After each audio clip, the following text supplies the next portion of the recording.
Hello, everyone, and welcome back.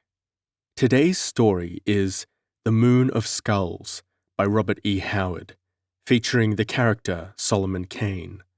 In this story, we see some of Howard's favorite set pieces, topics, and themes. For instance, we see a decadent society on the brink of collapse. We see the conflict between civilization and barbarism. We see a corrupt power structure and authority figures who manipulate the population. And of course, throughout all these themes and set pieces is sprinkled a copious amount of high adventure and excitement. It is these topics and themes which so often sets Howard's work apart from that of his peers, and shows a level of sophistication and thoughtfulness that is not always expected in adventure stories. Howard includes in his stories not just adventure and excitement, but his view of the world, his philosophy of life, and questions which he himself struggled with. And so, with those thoughts in mind, I hope you enjoy The Moon of Skulls.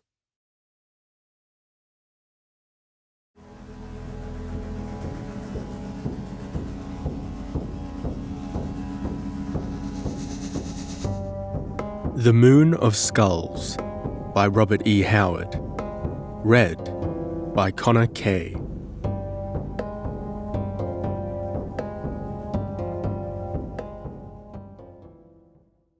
The wise men know that wicked things are written on the sky.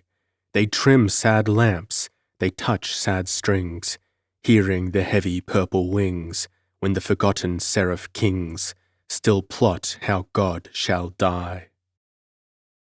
Chesterton. 1. A man comes seeking.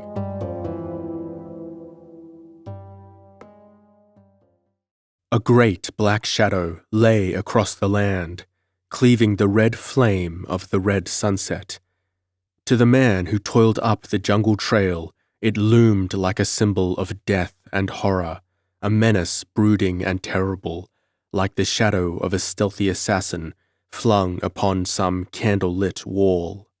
Yet it was only the shadow of the great crag which reared up in front of him, the first outpost of the grim foothills which were his goal. He halted a moment at its foot, staring upward where it rose blackly limbed against the dying sun. He could have sworn that he caught the hint of a movement at the top as he stared, hand shielding his eyes, but the fading glare dazzled him, and he could not be sure. Was it a man who darted to cover? A man, or...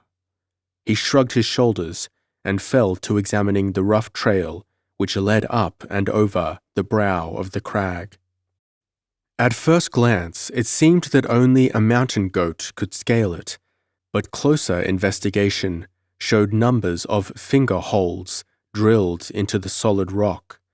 It would be a task to try his powers to the utmost, but he had not come 1,000 miles to turn back now. He dropped the large pouch he wore at his shoulder and laid down the clumsy musket, retaining only his long rapier, dagger, and one of his pistols. These he strapped behind him, and without a backward glance over the darkening trail he had come, he started the long ascent. He was a tall man, long-armed and iron-muscled, yet again and again he was forced to halt in his upward climb and rest for a moment, clinging like an ant to the precipitous face of the cliff. Night fell swiftly, and the crag above him was a shadowy blur in which he was forced to feel with his fingers, blindly, for the holes which served him as a precarious ladder.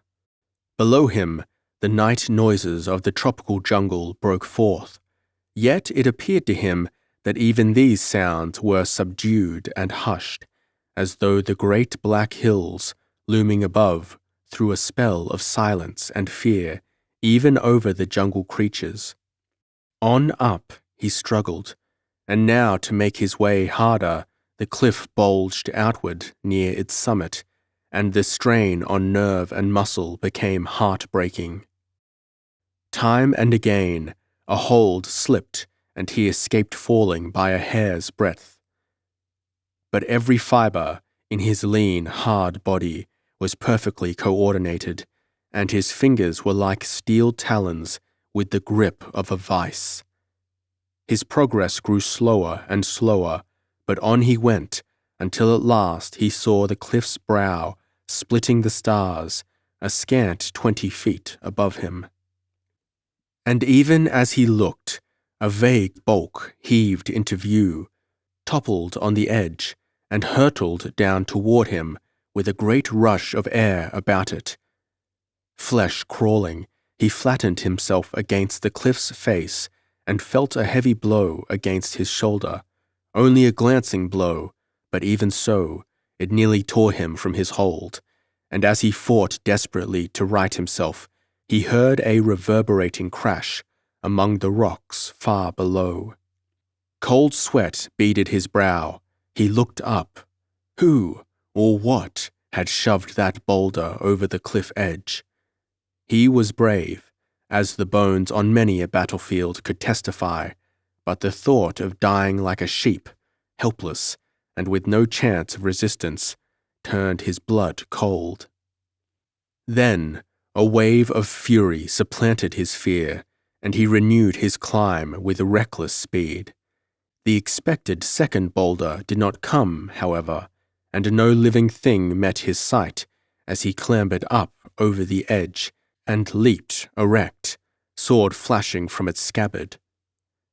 He stood upon a sort of plateau which debouched into a very broken hilly country some half-mile to the west. The crag he had just mounted jutted out from the rest of the heights like a sullen promontory, looming above the sea of waving foliage below, now dark and mysterious in the tropic night. Silence ruled here in absolute sovereignty.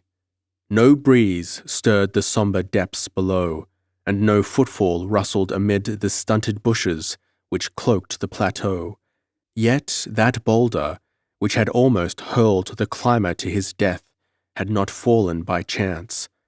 What beings moved among these grim hills? The tropical darkness fell about the lone wanderer like a heavy veil through which the yellow stars blinked evilly. The steams of the rotting jungle vegetation floated up to him as tangible as a thick fog, and making a wry face, he strode away from the cliff, heading bodily across the plateau, sword in one hand and pistol in the other. There was an uncomfortable feeling of being watched in the very air.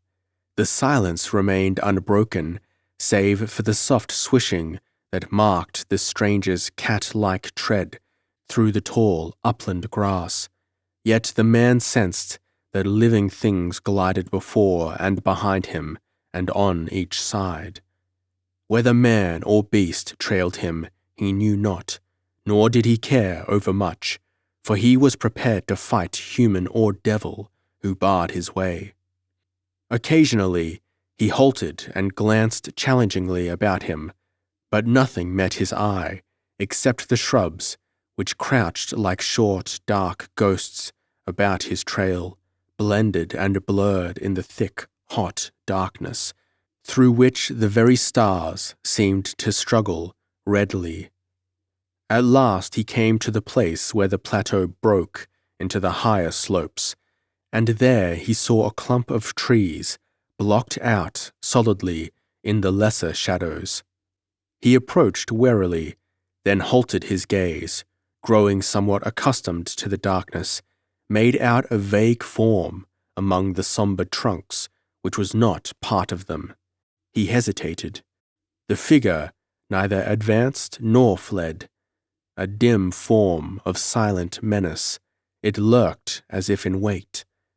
A brooding horror hung over that still cluster of trees. The stranger advanced warily, blade extended, closer, straining his eyes for some hint of threatening motion. He decided that the figure was human, but he was puzzled at its lack of movement. Then, the reason became apparent. It was the corpse of a black man that stood among those trees, held erect by spears through his body, nailing him to the boles. One arm was extended in front of him, held in place along a great branch by a dagger through the wrist, the index finger straight, as if the corpse pointed stiffly back along the way the stranger had come. The meaning was obvious. That mute, grim signpost could have but one significance. Death lay beyond. The man who stood gazing upon that grisly warning rarely laughed, but now he allowed himself the luxury of a sardonic smile. 1,000 miles of land and sea, ocean travel and jungle travel, and now they expected to turn him back with such mummery, whoever they were. He resisted the temptation to salute the corpse, as an action wanting in decorum, and pushed on boldly through the grove, half expecting an attacker from the rear or an ambush. Nothing of the sort occurred, however, and emerging from the trees, he found himself at the foot of a rugged incline, the first of a series of slopes. He strode stolidly upward in the night, nor did he even pause to reflect how unusual his actions must have appeared to a sensible man. The average man would have camped at the foot of the crag and waited for morning before even attempting to scale the cliffs, but this was no ordinary man. Once his objective was in sight, he followed the straightest line to it, without a thought of obstacles, whether day or night. What was to be done must be done. He had reached the outposts of the kingdom of fear at dusk, and invading its inmost recesses by night seemed to follow as a matter of course. As he went up the boulder-strewn slopes, the moon rose, lending its air of illusion, and in its light the broken hills ahead loomed up like the black spires of wizards' castles. He kept his eyes fixed on the dim trail he was following, for he knew not when another boulder might come hurtling down the inclines. He expected an attack of any sort, and, naturally, it was the unexpected which really happened. Suddenly, from behind a great rock stepped a man, an ebony giant in the pale moonlight, a long spear blade gleaming silver in his hand. His headpiece of ostrich plumes floated above him like a white cloud. He lifted the spear in a ponderous salute and spoke in the dialect of the river tribes. "This is not the white man's land, who is my white brother in his own kraal, and why does he come to the land of skulls?" "My name is Solomon Kane," the white man answered in the same language. "I seek the vampire queen of Nagari." "Few seek, fewer find, none return," answered the other cryptically. "Will you lead me to her? You bear a long dagger in your right hand. There are no lions here." "A serpent dislodged a boulder. I thought to find snakes in the bushes." The giant acknowledged this interchange of subtleties with a grim smile, and a brief silence fell. "Your life," said the black man presently, "is in my hand." Kane smiled thinly. "I carry the lives of many warriors in my hand." The Negro's gaze traveled uncertainly up and down the shimmering length of the Englishman's sword. Then he shrugged his mighty shoulders and let his spear point sink to the earth. "You bear no gifts," said he, "but follow me, and I will lead you to the terrible one, the mistress of doom, the Red Woman, Nakari, who rules the land of Nagari." He stepped aside and motioned Kane to precede him, but the Englishman, his mind on a spear thrust in the back, shook his head. Who am I that I should walk in front of my brother? We be two chiefs. Let us walk side by side. In his heart, Cain railed that he should be forced to use such unsavory diplomacy with a black savage, but he showed no sign. The giant bowed with a certain barbaric majesty, and together they went up the trail, unspeaking. Cain was aware that men were stepping from hiding places and falling in behind them, and a surreptitious glance over his shoulder showed him some 200 black warriors trailing out behind them in two wedge-shaped lines. The moonlight glittered on black bodies, on waving headgears, and long, cruel spear blades. "My brothers are like leopards," said Cain courteously. "They lie in the low bushes, and no eyes see them. They steer through the high grass, and no man hears their coming." The black chief acknowledged the compliment with a courtly inclination of his lion-like head that set the plumes whispering. "The mountain leopard is our brother, O chieftain. Our feet are like drifting smoke, and our arms are like iron. When they strike, blood drips red, and men die." Cain sensed an undercurrent of menace in the tone. There was no actual hint of threat on which he might base his suspicions, but the sinister minor note was there. He said no more for a space, and the strange band moved silently upward in the moonlight like a cavalcade of spectres. The trail grew steeper and more rocky, winding in and out among crags and gigantic boulders. Suddenly a great chasm opened before them, spanned by a natural bridge of rock, at the foot of which the leader halted. Cain stared at the abyss curiously. It was some 40 feet wide, and looking down, his gaze was swallowed by impenetrable blackness, hundreds of feet deep, he knew. On the other side rose crags, dark and forbidding. "Here," said the black chief, "begin the true borders of Nakari's realm." Cain was aware that the warriors were casually closing in on him.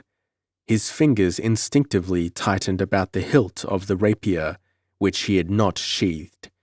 The air was suddenly supercharged with tension. "Here, too," the black man said, "they who bring no gifts to Nakari die." The last word was a shriek, as if the thought had transformed the speaker into a maniac, and as he screamed it, the great black arm went back and then forward in a ripple of mighty muscles, and the long spear leapt at Cain's breast. Only a born fighter could have avoided that thrust. Cain's instinctive action saved his life. The great blade grazed his ribs as he swayed aside and returned the blow with a flashing thrust that killed a warrior who jostled between him and the chief at that instant. Spears flashed in the moonlight, and Cain, parrying one and bending under the thrust of another, sprang out upon the narrow bridge where only one could come at him at a time. None cared to be first. They stood upon the brink and thrust at him, crowding forward when he retreated, giving back when he pressed them. Their spears were longer than his rapier, but he more than made up for the difference and the great odds by his scintillant skill and the cold ferocity of his attack. They wavered back and forth, and then suddenly a black giant leapt from among his fellows and charged out upon the bridge like a wild buffalo, shoulders hunched, spear held, low eyes gleaming with a look not wholly sane. Cain leaped back before the onslaught, leaped back again, striving to avoid that stabbing spear and to find an opening for his point. He sprang to one side and found himself reeling on the edge of the bridge, with eternity gaping beneath him. The warriors yelled in savage exultation as he swayed and fought for his balance, and the giant on the bridge roared and plunged at his rocking foe. Cain parried with all his strength, a feat few swordsmen could have accomplished, off balance as he was, saw the cruel spear blade flash by his cheek, felt himself falling backward into the abyss. A desperate effort, and he gripped the spear shaft, righted himself, and ran the spearman through the body. The giant's great red cavern of a mouth spouted blood, and, with a dying effort, he hurled himself blindly against his foe. Cain, with his heels over the bridge's edge, was unable to avoid him, and they toppled over together to disappear silently into the depths below. So swiftly had it all happened that the warriors stood stunned. The giant's roar of triumph had scarcely died on his lips before the two were falling into the darkness. Now the rest of the natives came out on the bridge to peer down curiously, but no sound came up from the dark void. 2. The people of the stalking death.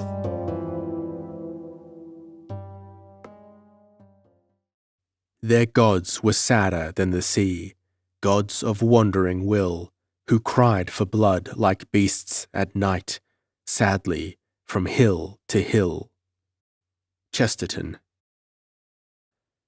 As Cain fell, he followed his fighting instinct, twisting in mid-air, so that when he struck, were it 10 or 1,000 feet below, he would land on top of the man who fell with him.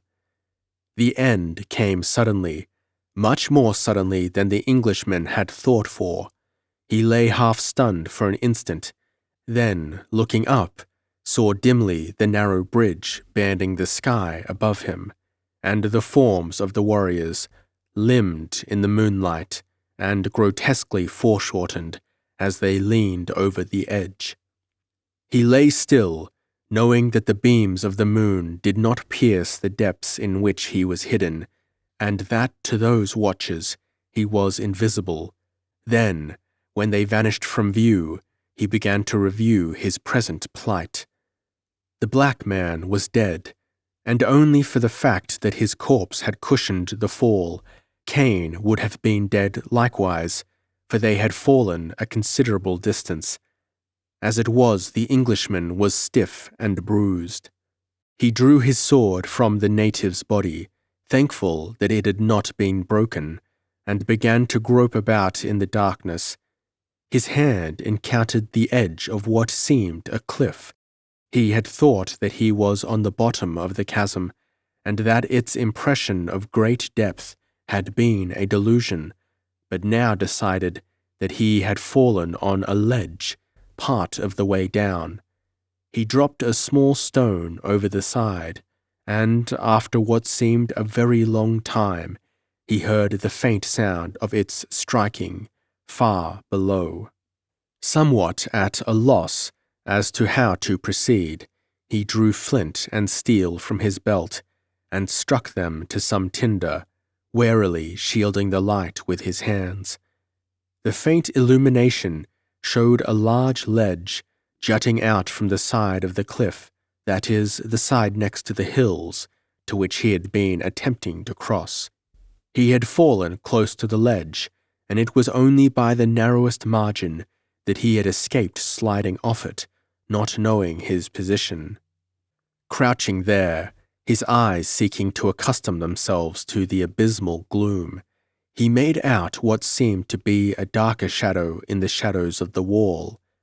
On closer examination, he found it to be an opening large enough to admit his body standing erect. A cavern, he assumed, and though its appearance was dark and forbidding in the extreme, he entered, groping his way when the tinder burned out.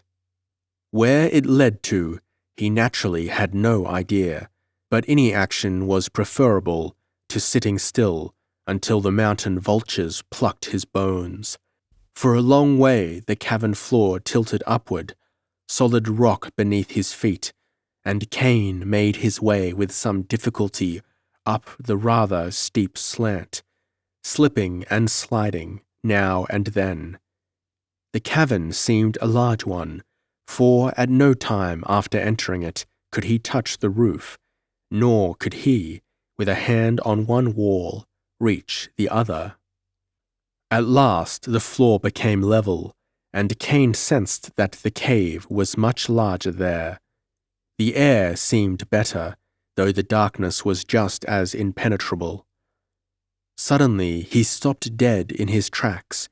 From somewhere in front of him there came a strange, indescribable rustling. Without warning, something smote him in the face and slashed wildly. All about him sounded the eerie murmurings of many small wings, and suddenly Cain smiled crookedly, amused, relieved, and chagrined. Bats, of course. The cave was swarming with them. Still, it was a shaky experience, and as he went on and the wings whispered through the vast emptiness of the great cavern, Cain's mind found space to dally with a bizarre thought. Had he wandered into hell by some strange means, and were these in truth bats, or were they lost souls winging through everlasting night? Then, thought Solomon Cain, I will confront Satan himself, and even as he thought this, his nostrils were assailed by a horrid scent, fetid and repellent. The scent grew as he went slowly on, and Cain swore softly, though he was not a profane man.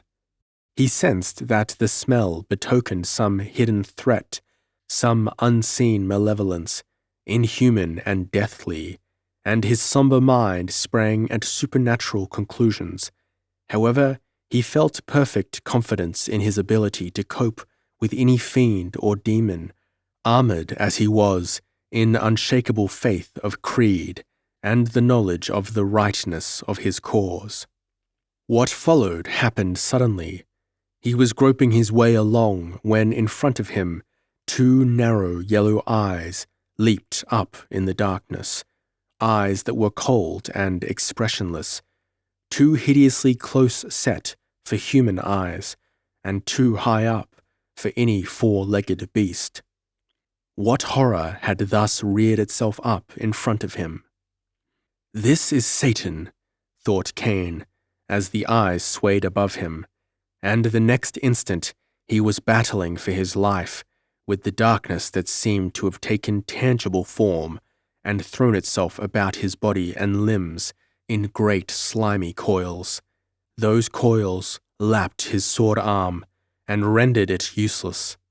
With the other hand he groped for dagger or pistol, flesh crawling as his fingers slipped from slick scales, while the hissing of the monster filled the cavern with a cold paean of terror.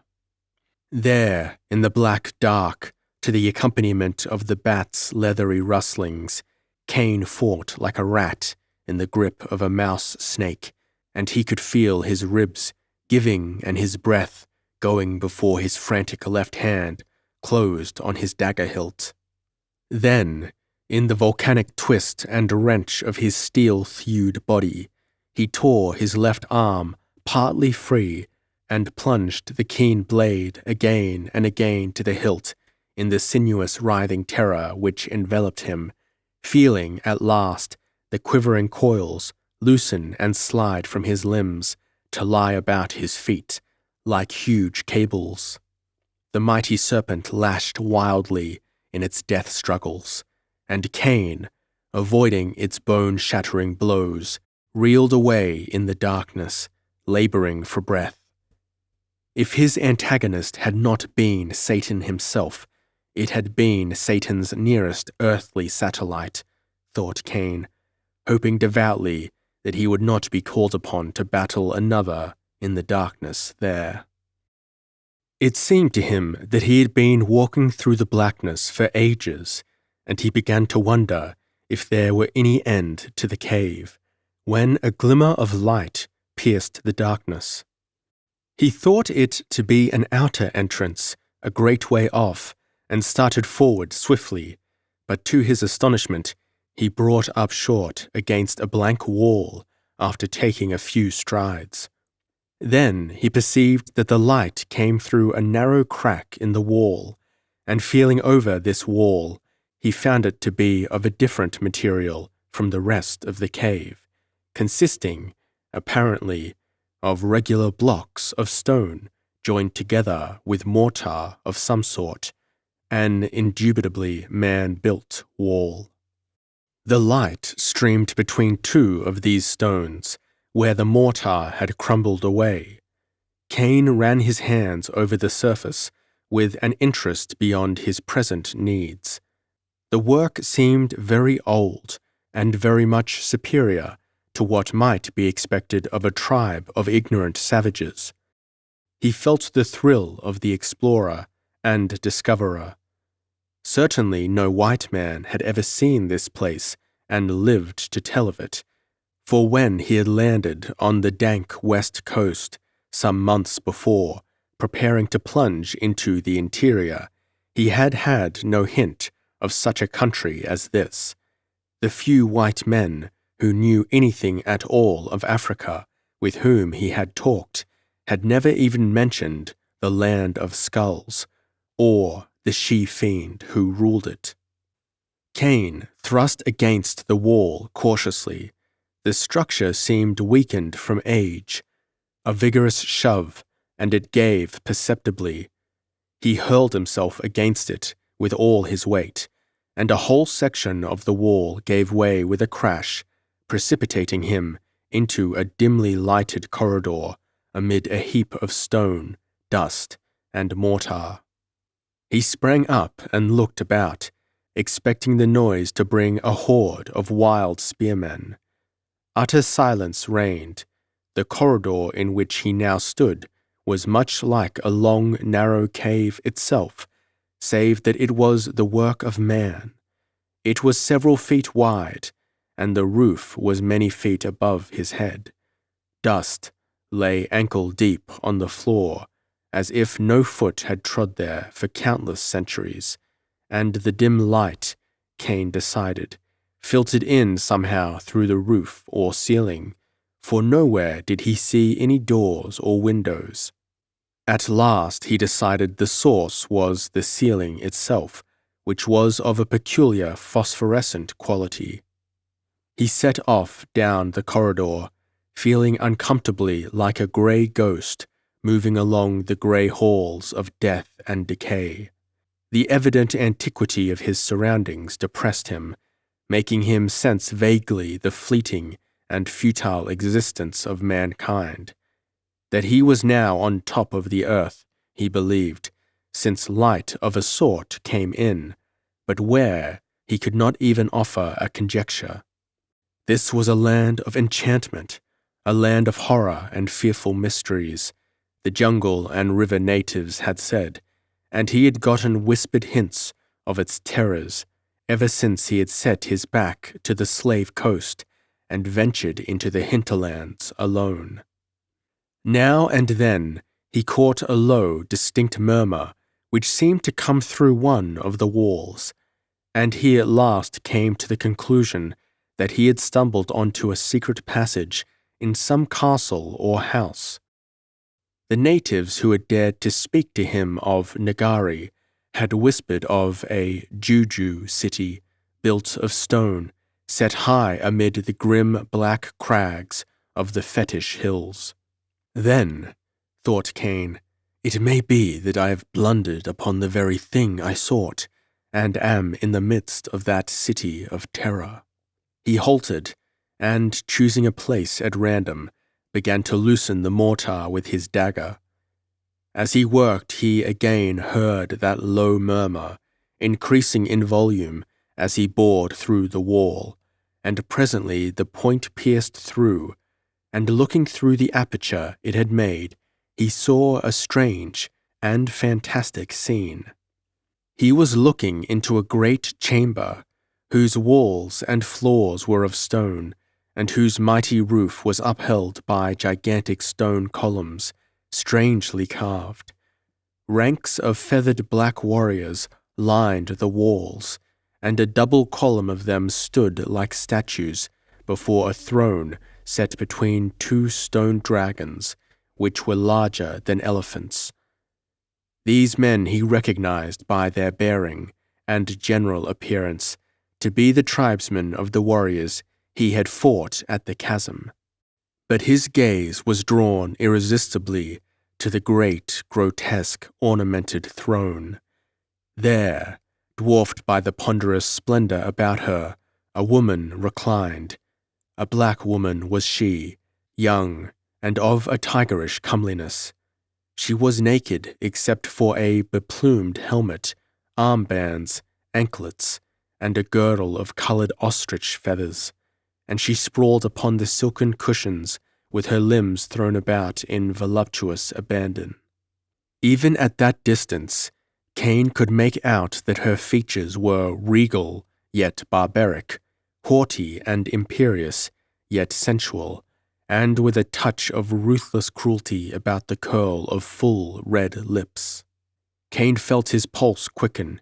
This could be no other than she whose crimes had become almost mythical, Nakari of Nagari, demon queen of a demon city whose monstrous lust for blood had set half a continent shivering.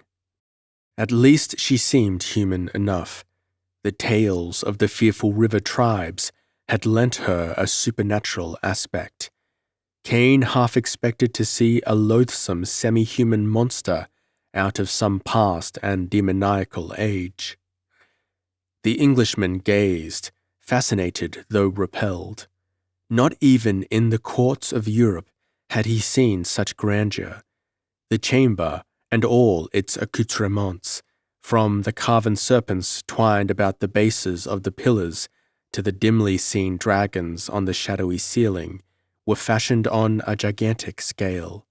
The splendor was awesome, elephantine, inhumanly oversized, and almost numbing to the mind which sought to measure and conceive the magnitude thereof. To Cain, it seemed that these things must have been the work of gods rather than men, for this chamber alone would dwarf most of the castles he had known in Europe. The black people who thronged that mighty room seemed grotesquely incongruous. They were not the architects of that ancient place.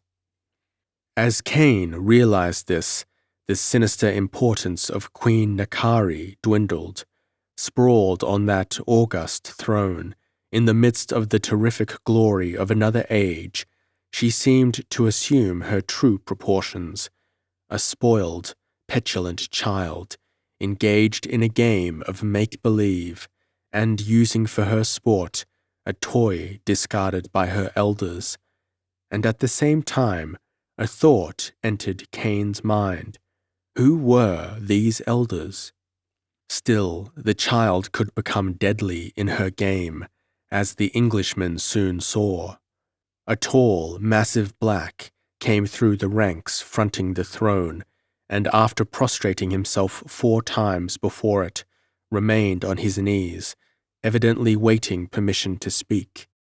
The queen's air of lazy indifference fell from her, and she straightened with a quick, lithe motion that reminded Cain of a leopardess springing erect.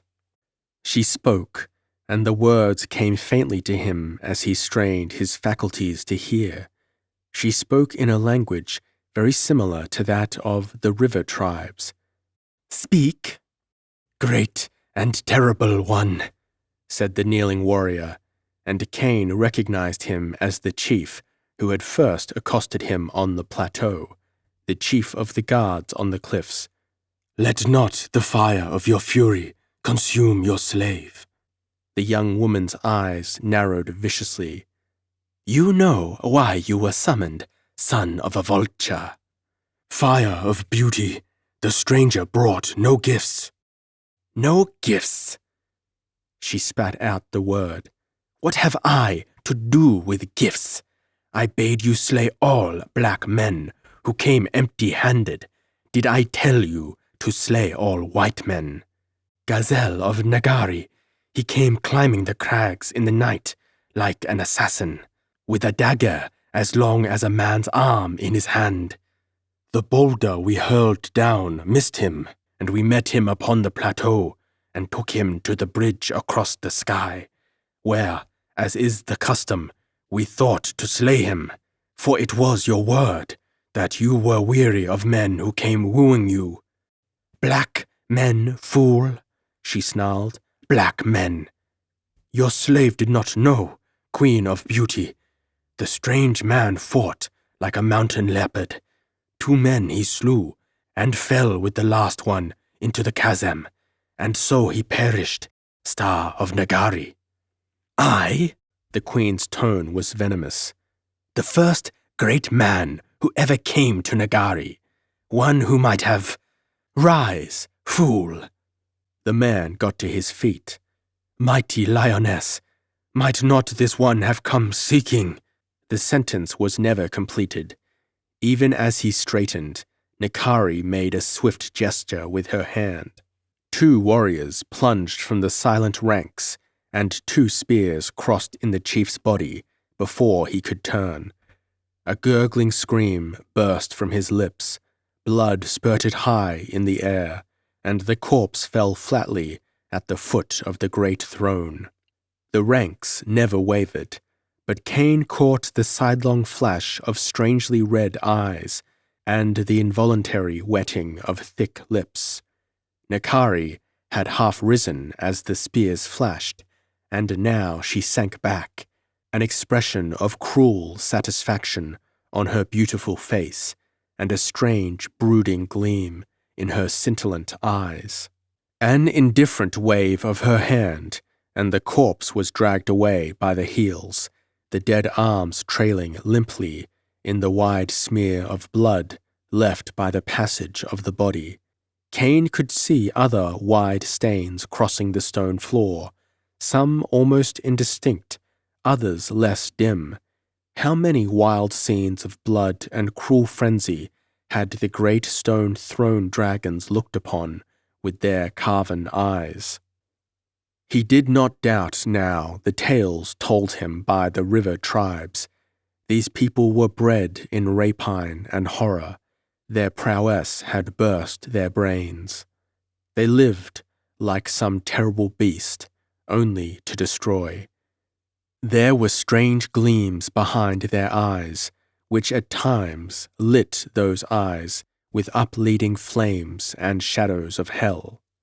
What had the river tribes said of these mountain people who had ravaged them for countless centuries? That they were henchmen of death, who stalked among them, and whom they worshipped.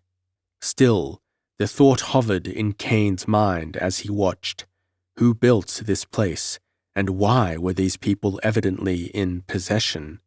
Fighting men, such as they were, could not have reached the culture evidenced by these carvings, yet the river tribes had spoken of no other men than those upon which he now looked.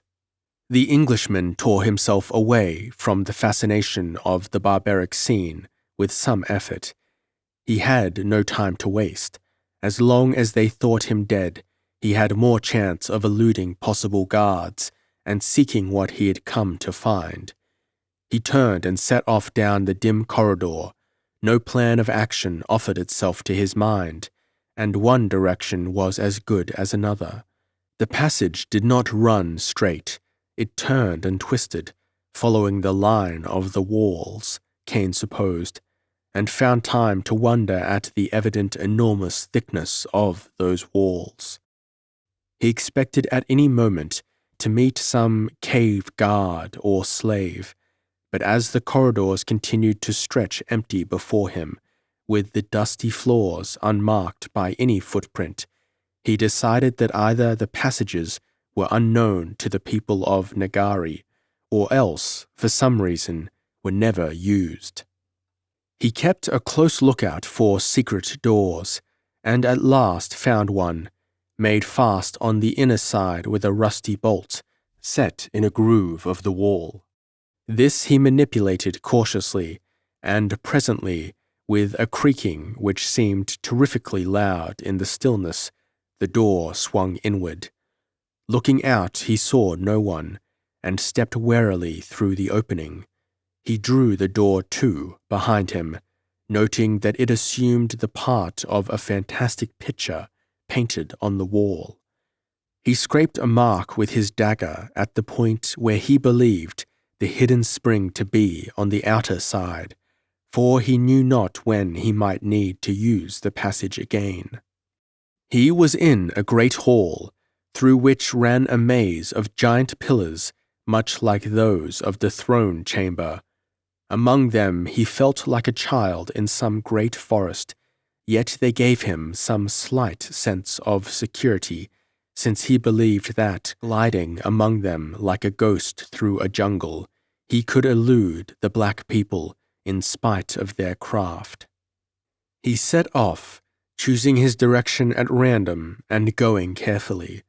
Once he heard a mutter of voices, and leaping upon the base of a column, clung there while two black women passed directly beneath him, but besides these he encountered no one. It was an uncanny sensation, passing through this vast hall, which seemed empty of human life, but in some other part of which, Cain knew, there might be throngs of people, hidden from sight by the pillars. At last, after what seemed an eternity of following these monstrous mazes, he came upon a huge wall, which seemed to be either a side of the hall or a partition, and continuing along this, he saw in front of him a doorway before which two spearmen stood like black statues. Cain, peering about the corner of a column base, made out two windows high in the wall, one on each side of the door, and noting the ornate carvings which covered the walls, determined on a desperate plan. He felt it imperative that he should see what lay within that room. The fact that it was guarded suggested that the room beyond the door was either a treasure chamber or a dungeon, and he felt sure that his ultimate goal would prove to be a dungeon. Cain retreated to a point out of sight of the guards and began to scale the wall, keeping the deep carvings for hand and footholds. It proved even easier than he had hoped, and having climbed to a point level with the windows, he crawled cautiously along a horizontal line, feeling like an ant on a wall. The guards far below him never looked up, and finally he reached the nearer window and drew himself up over the sill. He looked down into a large room, empty of life, but equipped in a manner sensuous and barbaric. Silken couches and velvet cushions dotted the floor in profusion, and tapestries heavy with gold work hung upon tile walls. The ceiling, too, was worked in gold. Strangely incongruous, crude trinkets of ivory and ironwood, unmistakably savage in workmanship, littered the place, symbolic enough of this strange kingdom where signs of barbarism vied with a strange culture. The outer door was shut, and in the wall opposite was another door, also closed.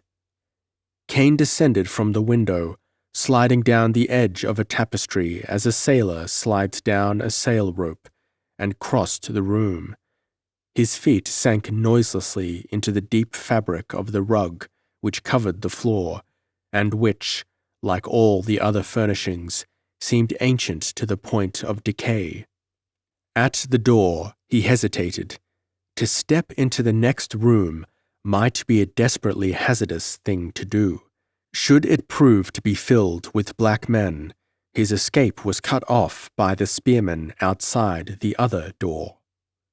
Still, he was used to taking all sorts of wild chances, and now, sword in hand, he flung the door open with a suddenness intended to numb with surprise, for an instant, any foe who might be on the other side. Cain took a swift step within, ready for anything, then halted suddenly, struck speechless and motionless for a second. He had come thousands of miles in search of something, and there before him lay the object of his search.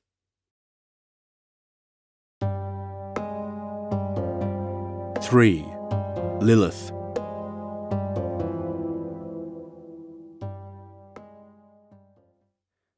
Lady of mystery, what is thy history? Virek. A couch stood in the middle of the room, and on its silken surface lay a woman whose skin was fair and whose reddish gold hair fell about her bare shoulders. She now sprang erect, fright flooding her fine grey eyes, lips parted to utter a cry, which she as suddenly checked. "You!" she exclaimed. "How did you—" Solomon Kane closed the door behind him and came toward her, a rare smile on his dark face.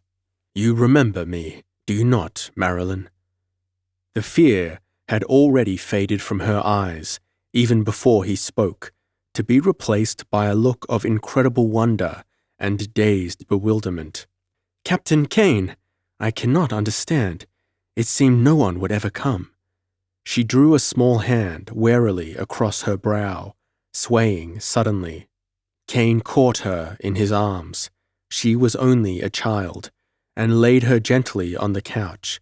There, chafing her wrists gently, he talked in a low, hurried monotone, keeping an eye on the door all the time, which door, by the way, seemed to be the only entrance or egress from the room. While he talked, he mechanically took in the chamber, noting that it was almost a duplicate of the outer room, as regards hangings and general furnishings. "First," said he, "before we go into other matters, tell me, are you closely guarded?" "Very closely, sir," she murmured hopelessly. "I know not how you came here, but we can never escape. Let me tell you swiftly how I came to be here, and mayhap you will be more hopeful when I tell you of the difficulties already overcome. Lie still now, Marilyn, and I will tell you how I came to seek an English heiress in the devil city of Nagari. I killed Sir John Taffarel in a duel. As to the reason, 'tis neither here nor there, but slander and a black lie lay behind it. Ere he died, he confessed that he had committed a foul crime some years agone. You remember, of course, the affection cherished for you by your cousin, old Sir Hilfred Taffarel, Sir John's uncle. Sir John feared that the old lord, dying without issue, might leave the great Taffarel estates to you. Years ago you disappeared, and Sir John spread the rumor that you had drowned. Yet when he lay dying with my rapier through his body, he gasped out that he had kidnapped you and sold you to a Barbary rover, whom he named a bloody pirate, whose name has not been known on England's coasts aforetime. So I came seeking you, and a long, weary trail it has been, stretching into long leagues and bitter years. First, I sailed the seas searching for El Gar, the Barbary corsair named by Sir John. I found him in the crash and roar of an ocean battle. He died, but even as he lay dying, he told me that he had sold you in turn to a merchant out of Stamboul. So to the Levant I went, and there by chance came upon a Greek sailor, whom the Moors had crucified on the shore for piracy. I cut him down, and asked him the question I asked all men, if he had, in his wanderings, seen a captive English girl-child with yellow curls. I learned that he had been one of the crew of the Stamboul merchants, and that she had, on her homeward voyage, been set upon by a Portuguese slaver and sunk. This renegade Greek, and the child, being among the few who were taken aboard the slaver. This slaver, then, cruising south for black ivory, had been ambushed in a small bay on the African west coast, and of your further fate the Greek knew nothing, for he had escaped the general massacre, and taking to the sea in an open boat, had been taken up by a ship of Genoese freebooters.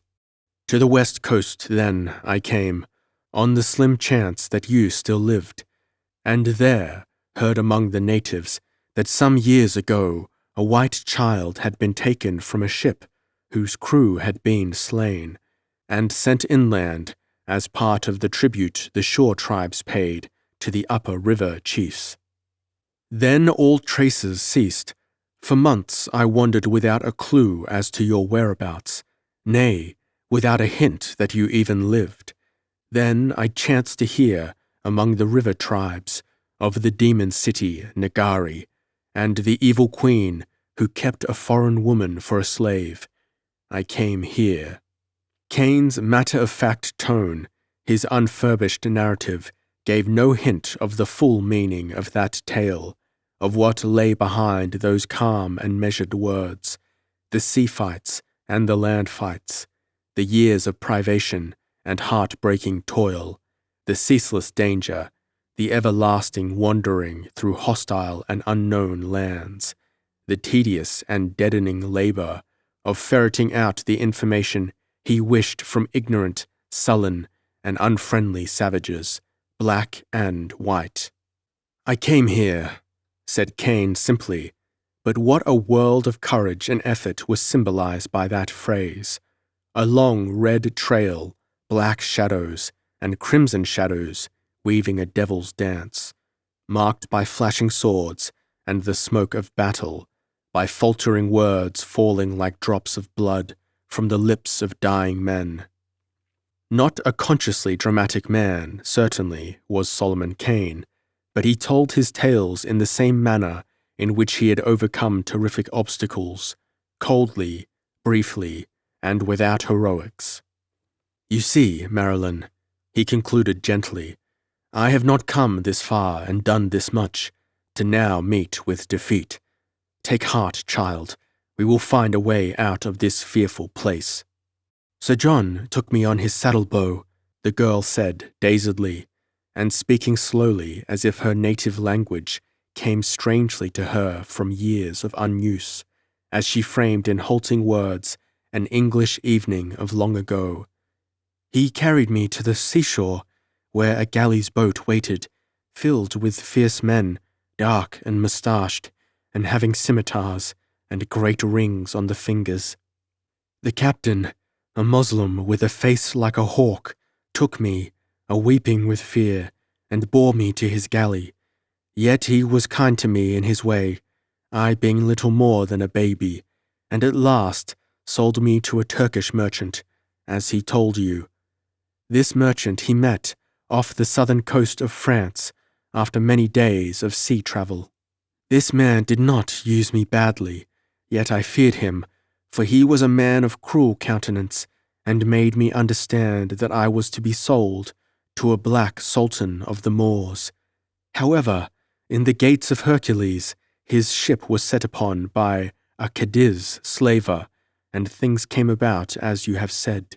The captain of the slaver believed me to be the child of some wealthy English family, and intended holding me for ransom, but in a grim, darksome bay on the African coast, he perished with all his men, except the Greek you have mentioned, and I was taken captive by a savage chieftain.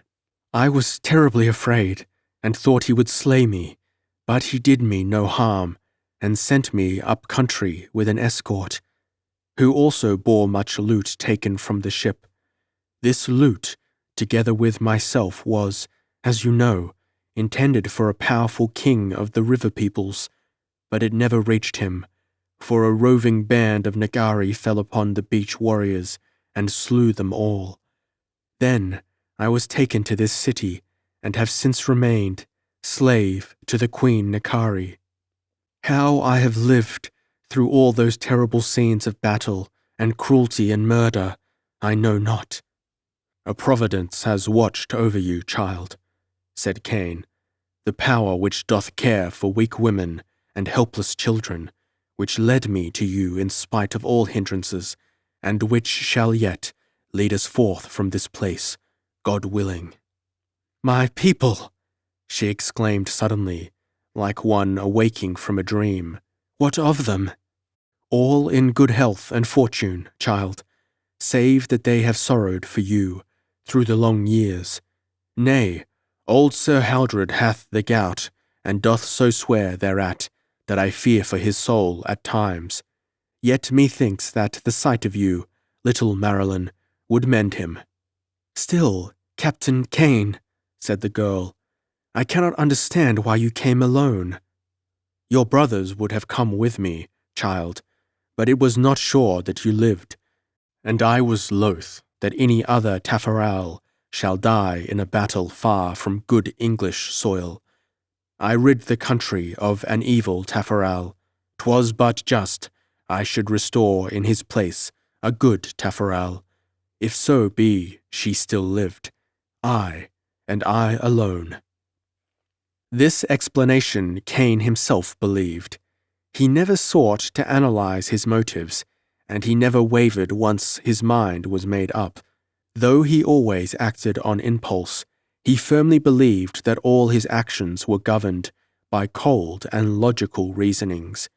He was a man born out of his time, a strange blending of Puritan and Cavalier, with a touch of the ancient philosopher, and more than a touch of the pagan, though the last assertion would have shocked him unspeakably. An atavist of the days of blind chivalry was he, a knight-errant in the sombre clothes of a fanatic. A hunger in his soul drove him on, an urge to right all wrongs, protect all weaker things, avenge all crimes against right and justice. Wayward and restless as the wind, he was consistent in only one respect. He was true to his ideals of justice and right. Such was Solomon Kane. "Marilyn," he said now kindly, taking her small hands in his sword-calloused fingers, "methinks you have changed greatly in the years. You were a rosy and chubby little maid when I used to dandle you on my knee in old England. Now you seem drawn and pale of face, though you are beautiful as the nymphs of the heathen books. There are haunting ghosts in your eyes, child. Do they misuse you here?" She lay back on the couch, and the blood drained slowly from her already pallid features until she was deathly white. Kane bent over her, startled. Her voice came in a whisper. "Ask me not. There are deeds better hidden in the darkness of night and forgetfulness. There are sights which blast the eyes and leave their burning mark forever on the brain. The walls of ancient cities, recked not of by men, have looked upon scenes not to be spoken of, even in whispers."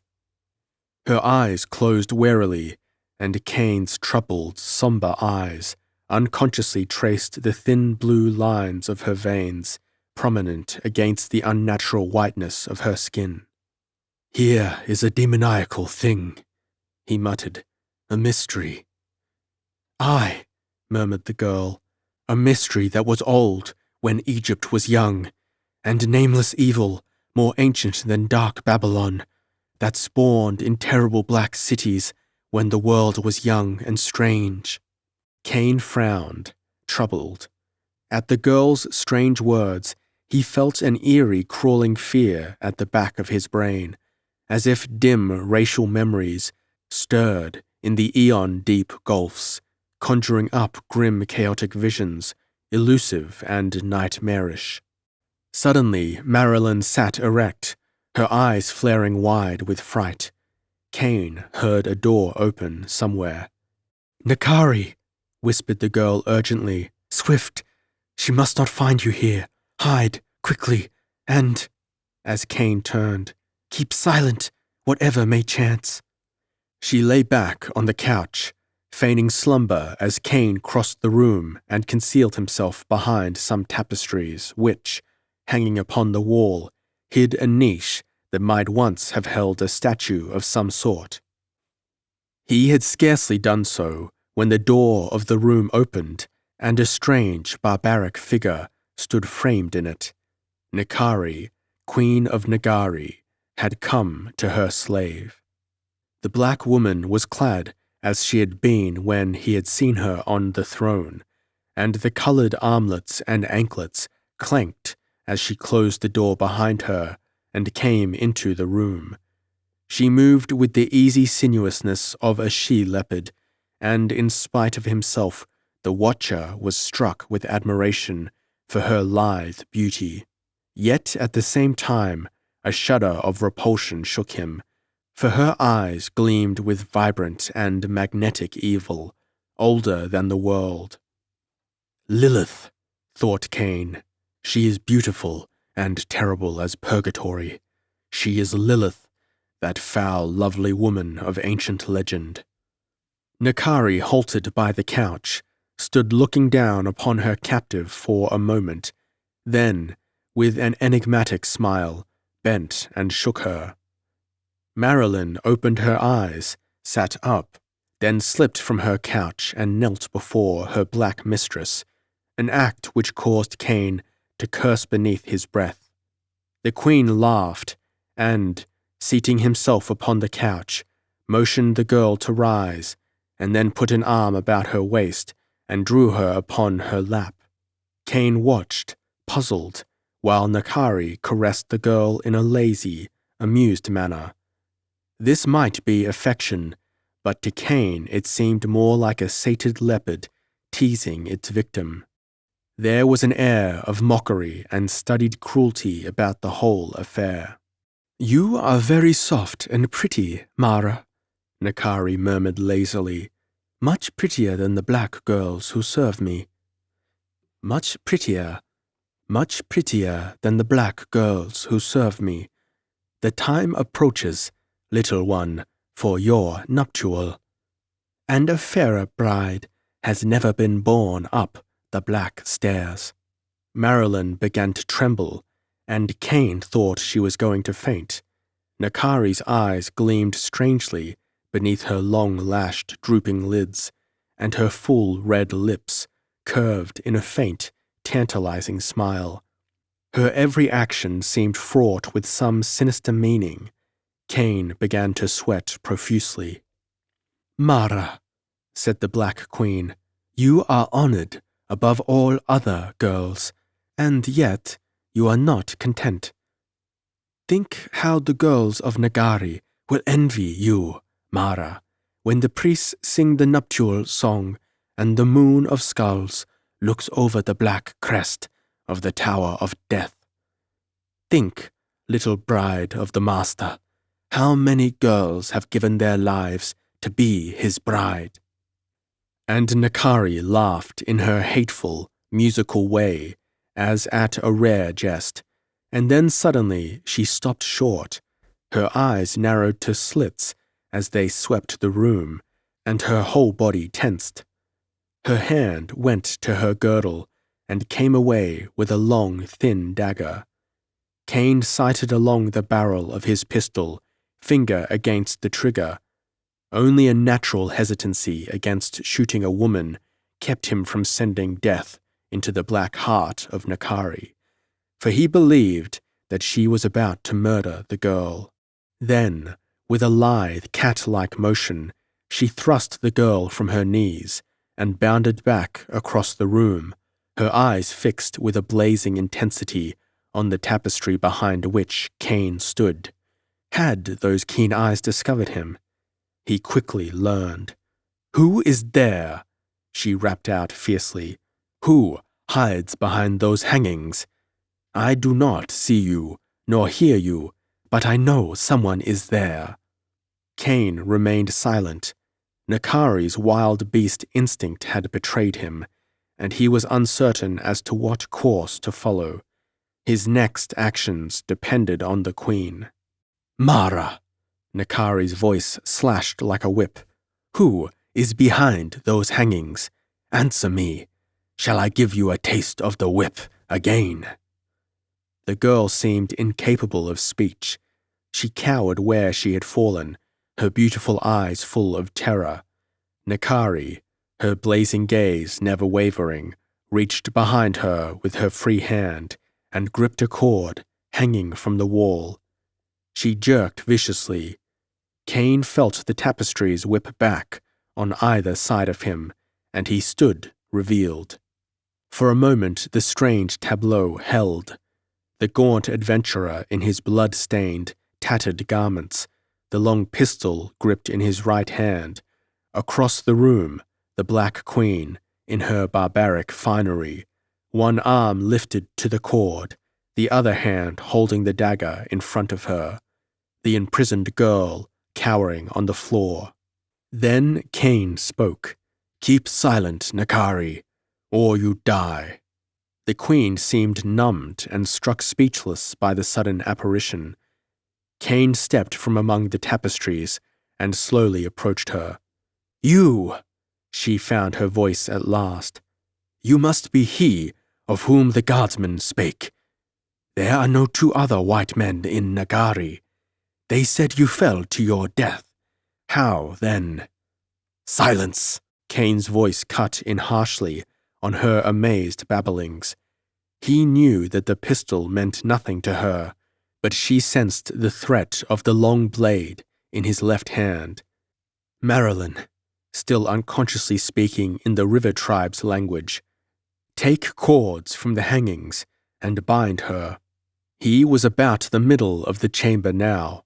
Nakari's face had lost much of its helpless bewilderment, and into her blazing eyes stole a crafty gleam. She deliberately let her dagger fall, as in token of surrender. Then, suddenly her hands shot high above her, and gripped another thick cord. Cain heard Marilyn scream, but before he could pull the trigger or even think, the floor fell beneath his feet, and he shot down into abysmal blackness. He did not fall far, and he landed on his feet, but the force of the fall sent him to his knees, and even as he went down, sensing a presence in the darkness beside him, something crashed against his skull, and he dropped into a yet blacker abyss of unconsciousness. 4. Dreams of Empire.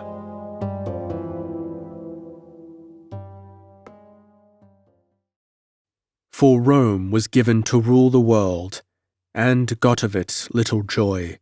But we shall enjoy the world, the whole huge world a toy.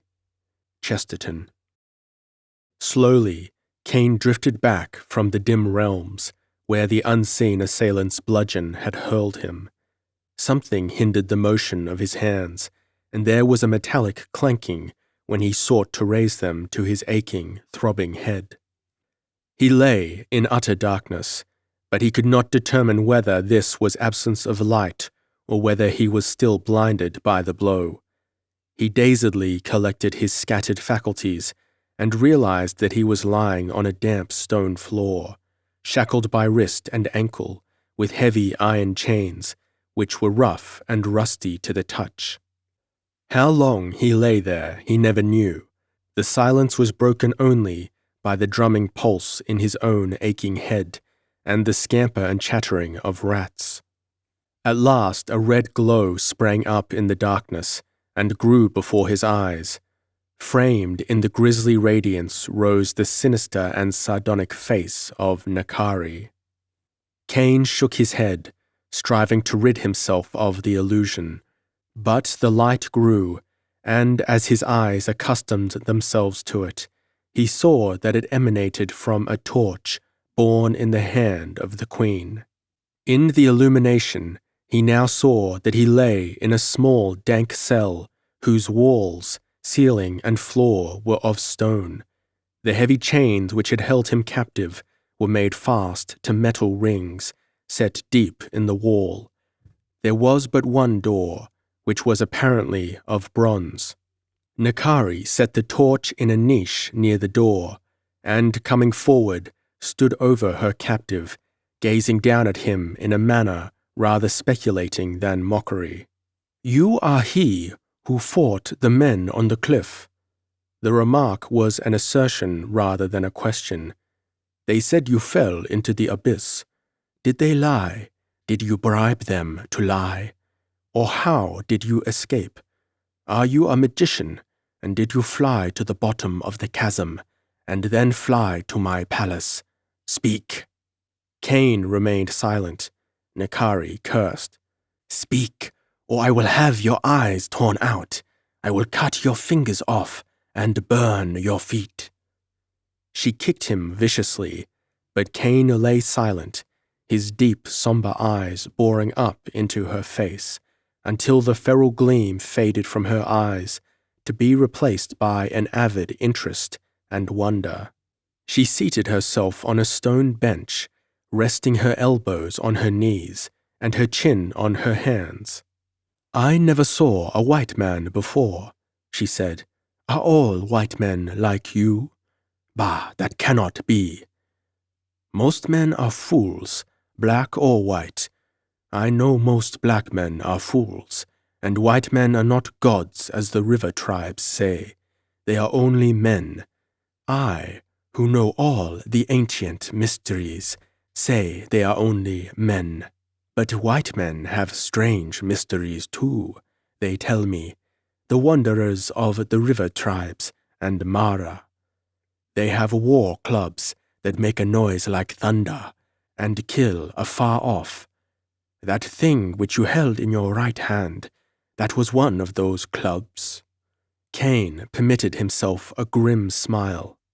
Nakari, if you know all mysteries, how can I tell you aught that you know not already? How deep and cold and strange your eyes are, the queen said as if he had not spoken. How strange your whole appearance is, and you have the bearing of a king. You do not fear me. I never met a man who neither loved nor feared me. You would never fear me, but you would learn to love me. Look at me, bold one. Am I not beautiful? You are beautiful, answered Cain. Nakari smiled, and then frowned. The way that you say that, it is no compliment. You hate me, do you not? As a man hates a serpent, Cain replied bluntly. Nakari's eyes blazed with an almost insane fury. Her hands clenched until the long nails sank into the palms. Then, as quickly as her anger had arisen, it ebbed away. You have the heart of a king, she said calmly, else you would fear me. Are you a king in your land? I am only a landless wanderer. You might be a king here, Nakari said slowly. Cain laughed grimly. Do you offer me my life?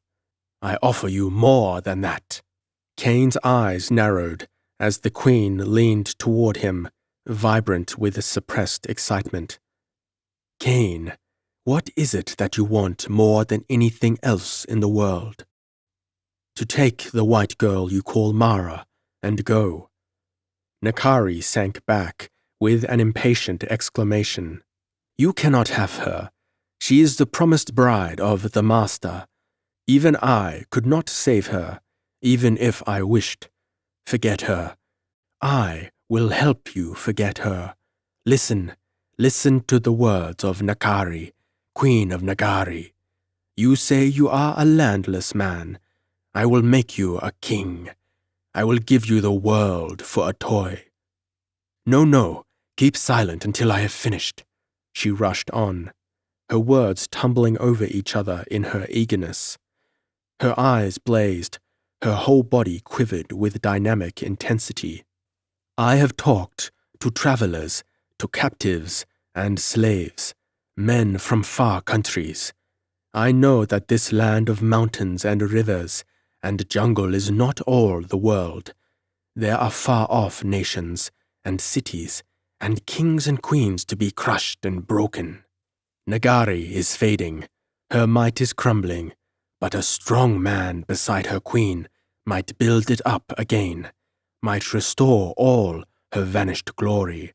Listen, Cain, Sit by me on the throne of Nagari. Send afar to your people for the thunder clubs to arm my warriors. My nation is still lord of Central Africa. Together we will band the conquered tribes, call back the days when the realm of ancient Nagari spanned the land from sea to sea. We will subjugate all the tribes of the river, the plain and the seashore, and instead of slaying them all, we will make one mighty army of them, and then, when all Africa is under our heel, we will sweep forth upon the world like a hungry lion to rend and tear and destroy.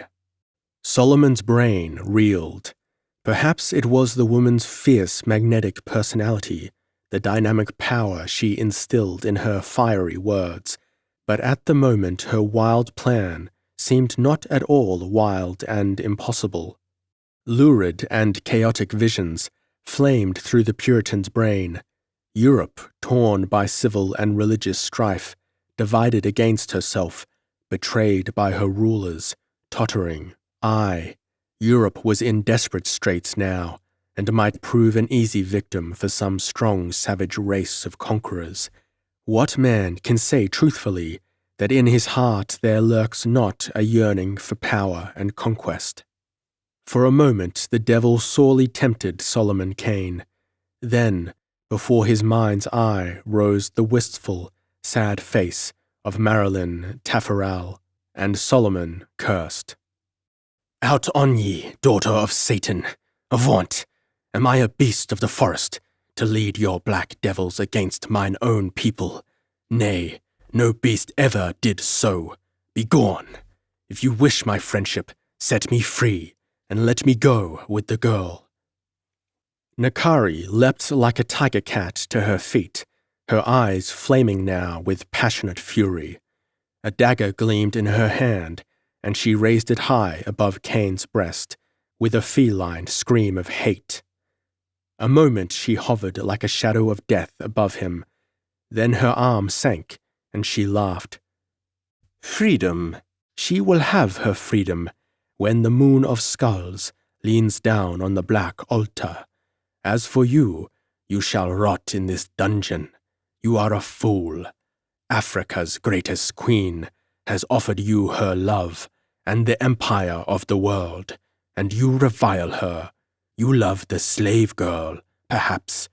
Until the moon of skulls, she is mine, and I leave you to think about this, that she will be punished as I have punished her before, hung up by her wrists, naked, and whipped until she swoons. Nakari laughed as Cain tore savagely at his shackles. She crossed to the door, opened it, then hesitated, and turned back for another word. This is a foul place, bold one, and may you hate me the more for chaining you here. Maybe in Nakari's beautiful throne room, with wealth and luxury spread before you, you will look upon her with more favor. Very soon I shall send for you, but first I will leave you here a while to reflect. Remember, love Nakari, and the kingdom of the world is yours. Hate her, this cell is your realm. The bronze door clanged sullenly, but more hateful to the imprisoned Englishman was the venomous, silvery laugh of Nakari. Time passes slowly in the darkness. After what seemed a long time, the door opened again, this time to admit a huge warrior who brought food and a sort of thin wine. Cain ate and drank ravenously, and afterward slept. The strain of the last few days had worn him greatly, mentally and physically, but when he awoke, he felt fresh and strong. Again the door opened, and two great black warriors entered. In the light of the torches they bore, Cain saw that they were giants, clad in loincloths and ostrich plume headgear, and bearing long spears in their hands. Nakari wishes you to come to her, white man, was all they said as they took off his shackles. He arose, exultant in even brief freedom, his keen brain working fiercely for a way of escape. Evidently, the fame of his prowess had spread, for the two warriors showed great respect for him. They motioned him to precede them, and walked carefully behind him, the points of their spears boring into his back. Though they were 2 to 1, and he was unarmed, they were taking no chances. The gazes they directed at him were full of awe and suspicion. Down a long, dark corridor they went, his captors guiding him with light prods of their spears, up a narrow winding stair, down another passageway, up another stair, and then they emerged into the vast maze of gigantic pillars into which Cain had first come.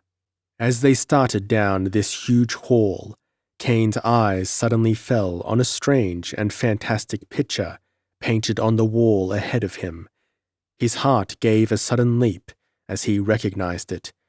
It was some distance in front of him, and he edged imperceptibly toward the wall until he and his guards were walking along very close to it.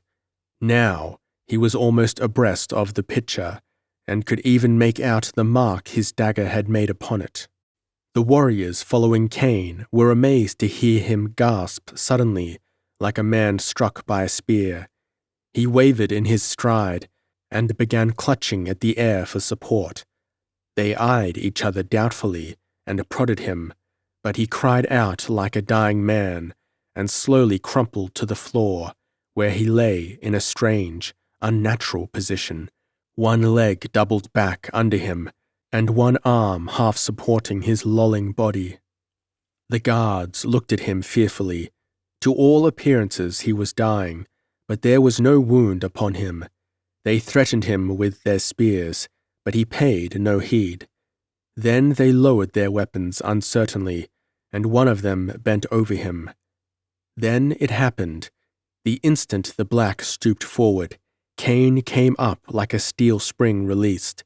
His right fist, following his motion, curved up from the hip in a whistling half-circle and crashed against the black giant's jaw. Delivered with all the power of arm and shoulder, propelled by the upthrust of the powerful legs as Cain straightened, the blow was like that of a slingshot. The guard slumped to the floor, unconscious before his knees gave way. The other warrior plunged forward with a bellow, but even as his victim fell, Cain twisted aside, and his frantic hand found the secret spring in the painting and pressed. All happened in the breath of a second. Quick as the warrior was, Cain was quicker, for he moved with the dynamic speed of a famished wolf. For an instant, the falling body of the senseless black hindered the other warrior's thrust, and in that instant, Cain felt the hidden door give way. From the corner of his eye, he saw a long gleam of steel shooting for his heart.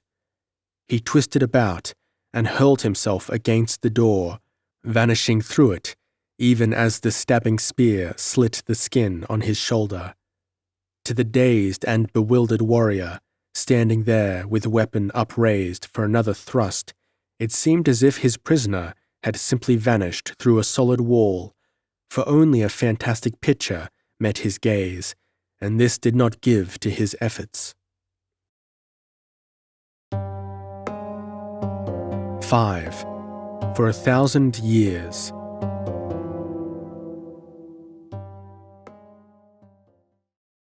The blind gods roar and rave and dream of all cities under the sea.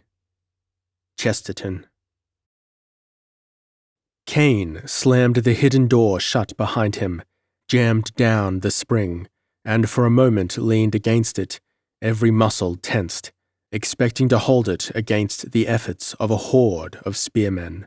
But nothing of the sort materialized. He heard the black warrior fumbling outside for a time. Then that sound, too, ceased. It seemed impossible that these people should have lived in this place as long as they had, without discovering the secret doors and passages, but it was a conclusion which forced itself upon Cain's mind. At last he decided that he was safe from pursuit for the time being, and starting down the long, narrow corridor with its eon-old dust and its dim grey light. He felt baffled and furious, though he was free from Nakari's shackles. He had no idea how long he had been in the palace. It seemed ages. It must be day now, for it was light in the outer halls, and he had seen no torches after they had left these subterranean dungeons. He wondered if Nakari had carried out her threat of vengeance on the helpless girl, and swore passionately. Free for the time being, yes, but unarmed and hunted through this infernal palace like a rat. How could he aid either himself or Marilyn? But his confidence never faltered. He was in the right, and some way would present itself. Suddenly, a narrow stairway branched off the main passageway, and up this he went, the light growing stronger and stronger until he stood in the full glare of the African sunlight. The stair terminated in a sort of small landing, directly in front of which was a tiny window, heavily barred. Through this he saw the blue sky tinted gold with the blazing sunlight. The sight was like wine to him, and he drew in deep breaths of fresh, untainted air, breathing deep as if to rid his lungs of the aura of dust and decayed grandeur through which he had been passing. He was looking out over a weird and bizarre landscape. Far to the right and the left loomed up great black crags, and beneath them there reared castles and towers of stone, of strange architecture. It was as if giants from some other planet had thrown them up in a wild and chaotic debauch of creation. These buildings were backed solidly against the cliffs, and Kane knew that Nakari's palace also must be built into the wall of the crag behind it. He seemed to be in the front of that palace in a sort of minaret built on the outer wall, but there was only one window in it, and his view was limited. Far below him, through the winding and narrow streets of that strange city, swarms of black people went to and fro, seeming like black ants to the watcher above. East, north, and south, the cliffs formed a natural bulwark. Only to the west was a built wall. The sun was sinking west. Kane turned reluctantly from the barred window and went down the stairs again. Again he paced down the narrow grey corridor, aimlessly and planlessly, for what seemed miles and miles. He descended lower and lower, into passages that lay below passages. The light grew dimmer, and a dank slime appeared on the walls. Then Kane halted, a faint sound from beyond the walls arresting him. What was that? A faint rattle, the rattle of chains. Kane leaned close to the wall, and in the semi-darkness his hand encountered a rusty spring. He worked at it cautiously, and presently felt the hidden door it betokened swing inward. He gazed out warily. He was looking into a cell, the counterpart of the one in which he had been confined. A smouldering torch was thrust into a niche on the wall, and by its lurid and flickering light he made out a form on the floor, shackled wrist and ankle, as he had been shackled. A man. At first Kane thought him to be a Negro, but a second glance made him doubt. The hair was too straight, the features too regular.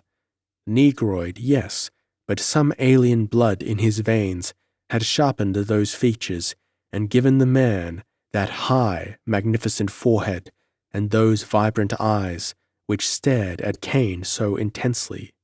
The skin was dark, but not black.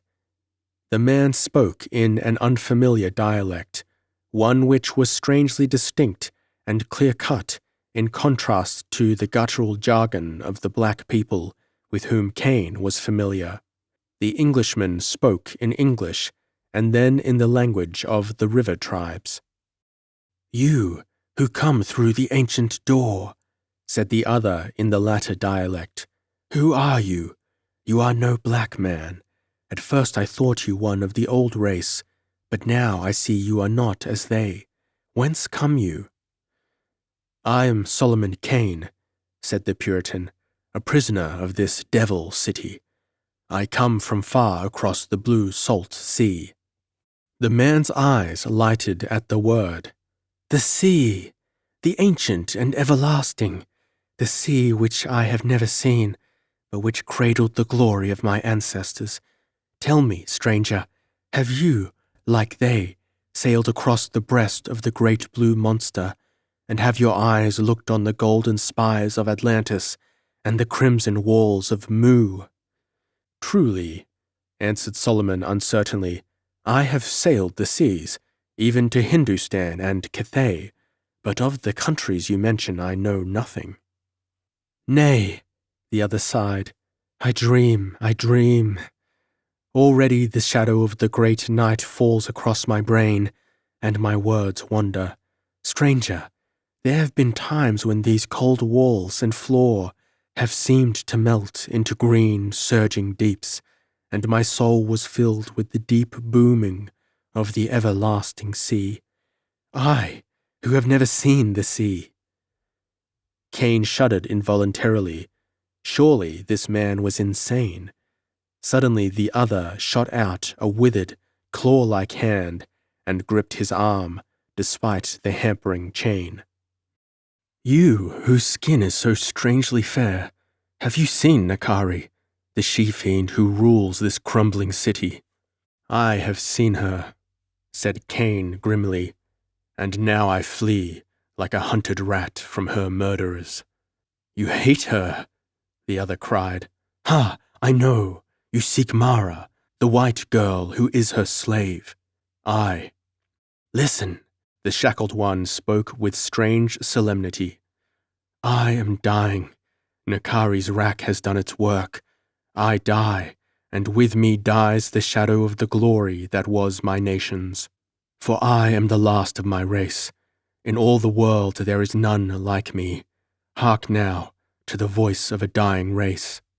And Kane, leaning there in the flickering semi-darkness of the cell, heard the strangest tale to which man has ever listened, brought out of the mist of the dim dawn ages by the lips of delirium. Clear and distinct the words fell from the dying man, and Kane alternately burned and froze as vista after gigantic vista of time and space swept up before him. Long aeons ago, ages ago, the empire of my race rose proudly above the waves. So long ago it was that no man remembers an ancestor who remembered it. In a great land to the west, our cities rose. Our golden spires split the stars. Our purple-proud galleys broke the waves around the world, looting the sunset for its treasure and the sunrise for its wealth. Our legions swept forth, to the north and to the south, to the west and the east, and none could stand before them. Our cities banded the world. We sent our colonies to all lands to subdue all savages, red, white, or black, and enslave them. They toiled for us in the mines and at the galleys' oars. All over the world the people of Atlantis reigned supreme. We were a sea people, and we delved the deeps of all oceans. The mysteries were known to us, and the secret things of land and sea and sky. We read the stars, and were wise. Sons of the sea, we exalted him above all others. We worshipped Valka and Hotar, Honan and Golgor. Many virgins, many strong youths, died on their altars, and the smoke of the shrines blotted out the sun. Then the sea rose and shook himself. He thundered from his abyss, and the thrones of the world fell before him. New lands rose from the deep, and Atlantis and Mu were swallowed up by the gulf. The green sea roared through the fanes and the castles, and the seaweed crusted the golden spires and the topaz towers. The empire of Atlantis vanished and was forgotten, passing into the everlasting gulf of time and oblivion. Likewise, the colony cities in barbaric lands, cut off from their mother kingdom, perished. The black savage rose and burned and destroyed, until in all the world only the colony city of Nagari remained as a symbol of the lost empire. Here, my ancestors ruled as kings, and the ancestors of Nakari, the she-cat, bent the knee of slavery to them. Years passed, stretching into centuries. The empire of Nagari dwindled. Tribe after tribe rose and flung off the chains, pressing the lines back from the sea, until at last the sons of Atlantis gave way entirely and retreated into the city itself, the last stronghold of the race. Conquerors no longer, hemmed in by ferocious tribes, yet they held those tribes at bay for 1,000 years. Nagari was invincible from without, her walls held firm, but within, evil influences were at work. The sons of Atlantis had brought their black slaves into the city with them. The rulers were warriors, scholars, priests, artisans. They did no menial work. For that they depended upon the slaves. There were more of these slaves than there were masters, and they increased while the sons of Atlantis dwindled. They mixed with each other more and more as the race degenerated, until at last only the priestcraft was free of the taint of black blood. Rulers sat on the throne of Nagari, who possessed little of the blood of Atlantis, and these allowed more and more wild tribesmen to enter the city in the guise of servants, mercenaries, and friends. Then came a day when these fierce slaves revolted and slew all who bore a trace of the blood of Atlantis, except the priests and their families. These they imprisoned as fetish people. For 1,000 years, savages have ruled here in Nagari, their kings guided by the captive priests, who, though prisoners, were yet the masters of kings. Cain listened, enthralled. To his imaginative mind, the tale burned and lived with strange fire from cosmic time and space. After all the sons of Atlantis, save the priests, were dead, there rose a great black king to defile the throne of ancient Nagari. He was a tiger, and his warriors were like leopards. They called themselves Nagari, ravishing even the name of their former masters, and none could stand before them. They swept the land from sea to sea, and the smoke of destruction put out the stars. The great river ran red, and the black lords of Nagari strode above the corpses of their black foes. Then the great king died, and the black empire crumbled, even as the Atlantean kingdom of Nagari had crumbled. They were skilled in war. The dead sons of Atlantis, their former masters, had trained them well in the ways of battle, and against the wild tribesmen they were invincible. But only the ways of war had they learned, and the kingdom was torn with civil strife. Murder and intrigue stalked red-handed through the palaces and the streets, and the boundaries of the empire dwindled and dwindled. All the while, black kings with red, frenzied brains sat on the throne, and behind the curtains, unseen but greatly feared, the Atlantean priests guided the nation, holding it together, keeping it from absolute destruction. Prisoners in the city we were, for there was nowhere else in the world to go. We moved like ghosts through the secret passages in the walls and under the earth, spying on intrigue and doing secret magic. We upheld the cause of the royal family, the descendants of that tiger-like king of long ago, against all plotting chiefs, and grim are the tales which these silent walls could tell. For these black people are not as other Negroes. The latent insanity lurks in the brains of every one. They have tasted so deeply and so long of slaughter and victory that they are as human leopards, forever thirsting for blood. On their myriad wretched slaves they have sated all lusts and desires until they have become foul and terrible beasts, forever seeking some new sensation, forever quenching their fearful thirsts in blood. Like a lion they have lurked in these cages for 1,000 years, to rush forth and ravage the jungle and river people, enslaving and destroying. They are still invincible from without, though their possessions have dwindled to the very walls of this city, and their former great conquests and invasions have dwindled to raids for slaves. But, as they faded, so too faded their secret masters, the Atlantean priests. One by one they died, until only I remained. In the last century, they too have mixed with their rulers and slaves, and now, O black the shame upon me, I, the last son of Atlantis, bear in my veins the taint of barbarian blood. They died, I remained, doing magic and guiding the Black Kings. I, the last priest of Nagari. Then, the she-fiend Nakari rose. Cain leaned forward, with quickened interest. New life surged into the tale as it touched upon his own time. Nakari! The name was spat as a snake hisses. Slave, and the daughter of a slave, yet she prevailed when her hour came, and all the royal family died. And me, the last son of Atlantis, me she prisoned and chained.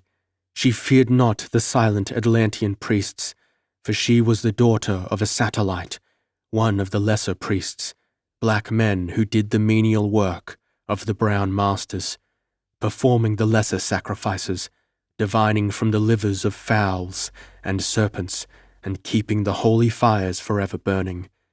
Much she knew of us and our ways, and evil ambition burned in her.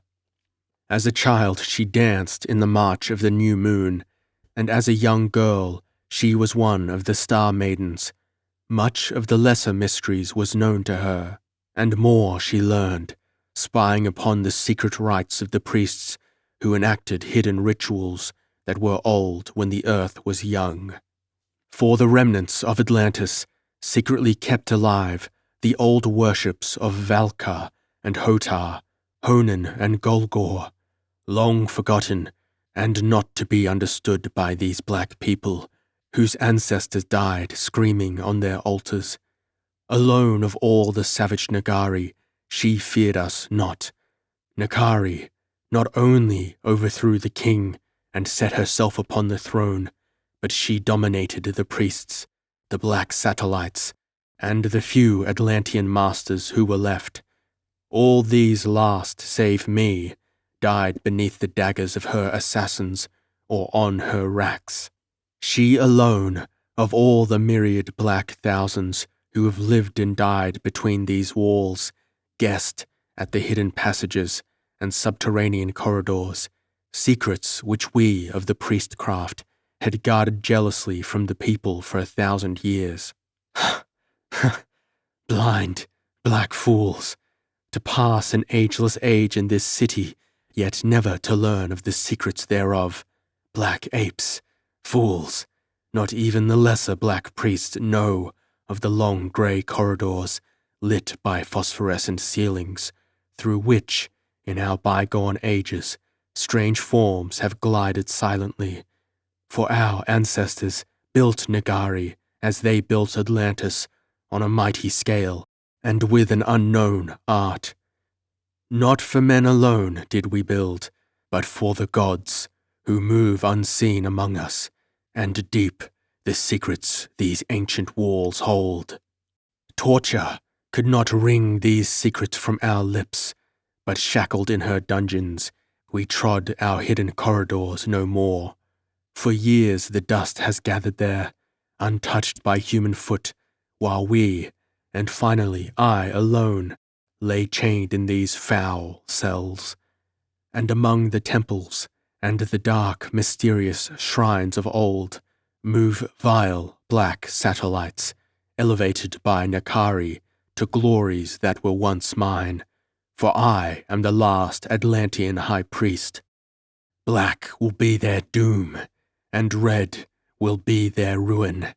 Valka and Golgor, gods lost and forgotten, whose memory shall die with me, strike down their walls and humble them unto the dust, break the altars of their blind pagan gods.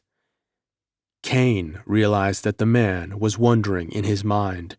The keen brain had begun to crumble at last. "Tell me," said he, "you mentioned the fair girl, Mara. What do you know of her?" "She was brought to Nagari years ago by raiders," the other answered, "only a few years after the rise of the Black Queen, whose slave she is. Little of her I know, for shortly after her arrival, Nakari turned on me, and the years that lie between have been grim black years, shot red with torture and agony. Here I have lain, hampered by my chains from escape, which lay in that door through which you entered, and for the knowledge of which Nakari has torn me on racks and suspended me over slow fires." Cain shuddered. "You know not if they have so misused the white girl. Her eyes are haunted, and she has wasted away. She has danced with the star maidens at Nakari's command, and has looked on the bloody and terrible rites of the Black Temple. She has lived for years among a people with whom blood is cheaper than water, who delight in slaughter and foul torture. And such sights as she has looked upon would blast the eyes and wither the flesh of strong men. She has seen the victims of Nakura die amid horrid torments, and the sight is burned forever in the brain of the beholder. The rites of the Atlanteans the savages took whereby to honor their own crude gods, and though the essence of those rites is lost in the wasting years, yet even Nakari's black apes perform them. They are not such as men can look on unshaken." Cain was thinking, a fair day for the world when this Atlantis sank, for most certainly it bred a race of strange and unknown evil. Aloud he said, "Who is this master of whom Nakari spake, and what meant she by calling Mara his bride?" "Nakura, Nakura, the skull of evil, the symbol of death that they worship. What know these savages of the gods of sea-girt Atlantis? What know they of the dread and unseen gods whom their masters worshipped with majestic and mysterious rites? They understand not of the unseen essence, the invisible deity that reigns in the air and the elements. They must worship a material object, endowed with human shape. Nakura was the last great wizard of Atlantean Nagari. A renegade was he, who conspired against his own people and aided the revolt of the black beasts.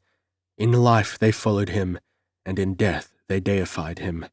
High in the tower of death his fleshless skull is set, and on that skull hinge the brains of all the people of Nagari.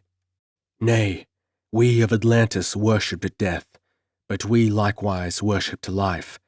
These people worship only death, and call themselves sons of death, and the skull of Nakura has been to them for 1,000 years the symbol of their power, the evidence of their greatness." "Do you mean," Cain broke in impatiently on these ramblings, "that they will sacrifice the girl to their god? In the moon of skulls, she will die on the black altar." "What in God's name is this moon of skulls?" Cain cried passionately. "The full moon.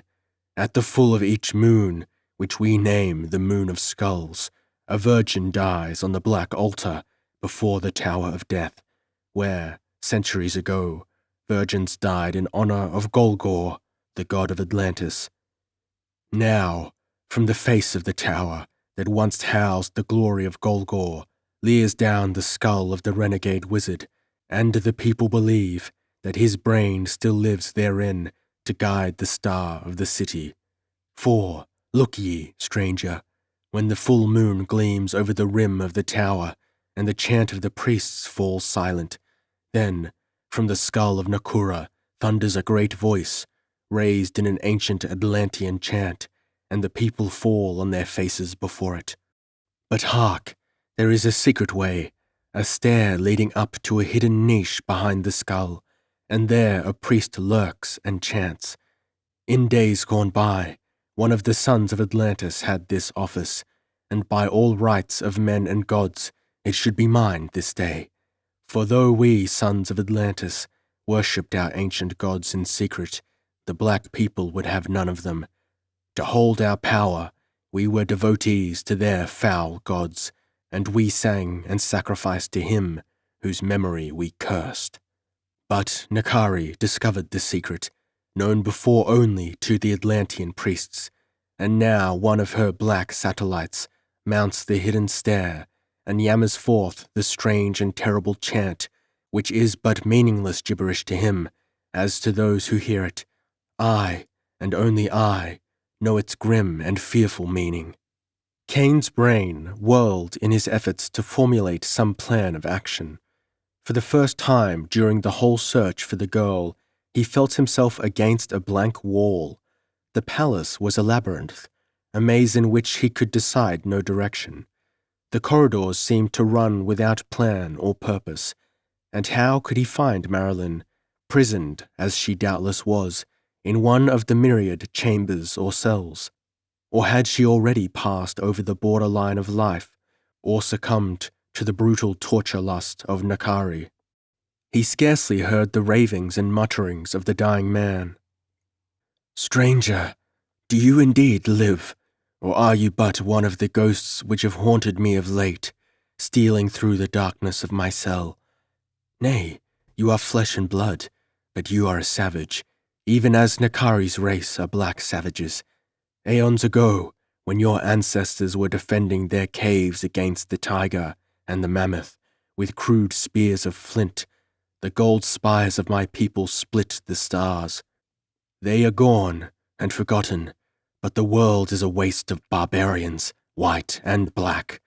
Let me, too, pass as a dream that is forgotten in the mists of the ages." Cain rose and paced the cell, his fingers closed like steel talons, as on a sword hilt, and a blind red wave of fury surged through his brain. Oh God, to get his foes before the keen blade that had been taken from him, to face the whole city, one man against them all. Cain pressed his hands against his temples. The moon was nearly full when last I saw it, but I know not how long ago that was. I know not how long I have been in this accursed palace, or how long I lay in that dungeon where Nakari threw me. The time of full moon may be past, and, oh merciful God, Marilyn may be dead already. "Tonight is the moon of skulls," muttered the other. "I heard one of my jailers speak of it." Cain gripped the dying man's shoulder with unconscious force. "If you hate Nakari, or love mankind, in God's name tell me how to save the child." "Love mankind?" The priest laughed insanely. "What has a son of Atlantis and a priest of forgotten Golgor to do with love? What are mortals but food for the jaws of the black gods? Softer girls than your Mara have died screaming beneath these hands, and my heart was as iron to their cries. Yet hate—" The strange eyes flamed with fearful light. "For hate, I will tell you what you wish to know. Go to the Tower of Death when the moon is risen, slay the black priest who lurks behind the skull of Nakura, and then when the chant of the worshippers below ceases, and the masked slayer beside the black altar raises the sacrificial dagger, speak in a loud voice that the people can understand, bidding them set free the victim and offer up instead Nakari, Queen of Nagari. As for the rest, afterward you must rely on your own craft and prowess if you come free." Cain shook him. "Swift! Tell me how I am to reach this tower." "Go back through the door whence you came." The man was sinking fast, his words dropping to whispers. "Turn to the left and go 100 paces. Mount the stair you come to, as high as it goes. In the corridor whence it ceases, go straight for another 100 paces. And when you come to what seems a blank wall, feel over it until you find a projecting spring. Press this and enter the door, which will open. You will then be out of the palace and in the cliffs against which it is built, and in the only one of the secret corridors known to the people of Nagari. Turn to your right and go straight down the passage for 500 paces. There you will come to a stair, which leads up to the niche behind the skull. The Tower of Death is built into the cliff and projects above it. There are 2 stairs." Suddenly the voice trailed out. Cain leaned forward and shook the man, and the priest suddenly rose up with a great effort. His eyes blazed with a wild and unearthly light, and he flung his shackled arms wide. "The sea!" he cried in a great voice. "The golden spires of Atlantis, and the sun on the deep blue waters. I come!" And as Cain reached to lay him down again, he slumped back, dead. 6. The Shattering of the Skull.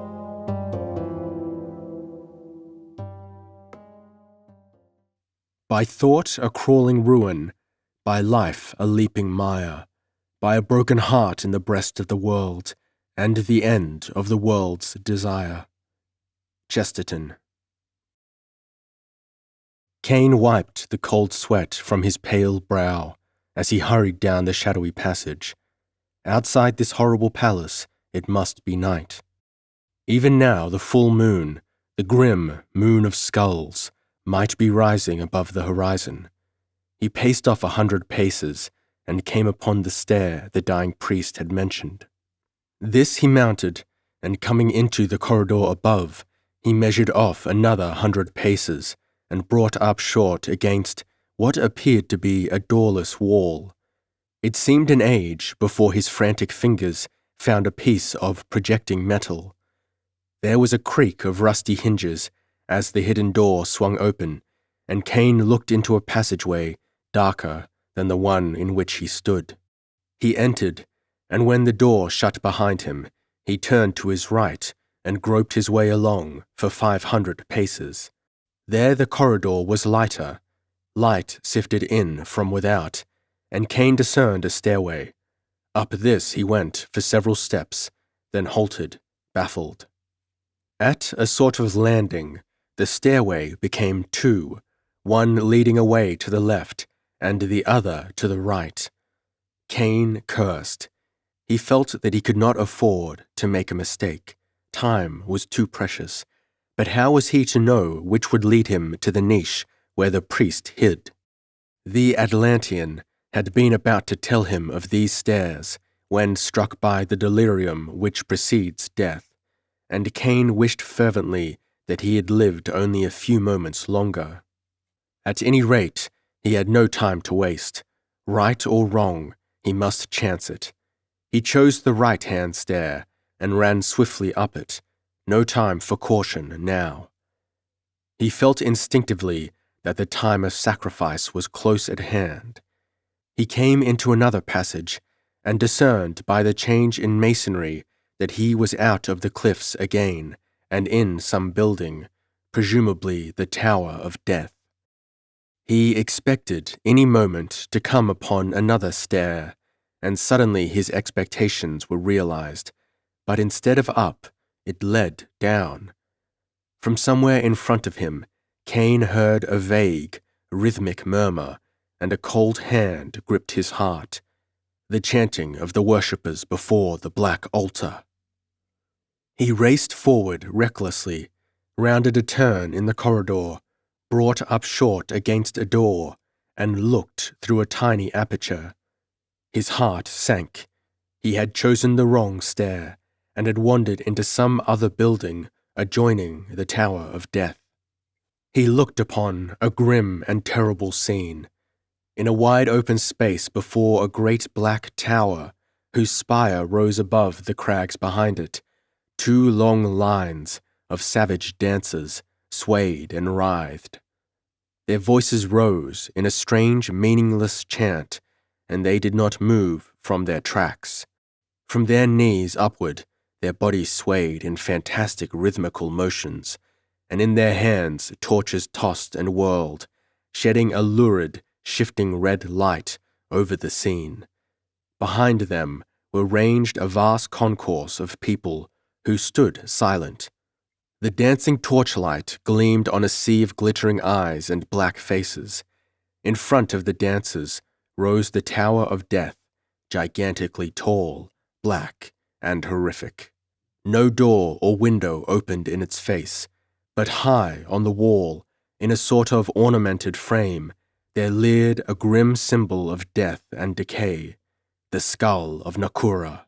A faint, eerie glow surrounded it, lit somehow from within the tower, Cain knew, and wondered by what strange art the priests had kept the skull from decay and dissolution so long. But it was neither the skull nor the tower which gripped the Puritan's horrified gaze and held it. Between the converging lines of yelling, swaying worshippers, there rose a great black altar. On this altar lay a slim, white shape. Marilyn!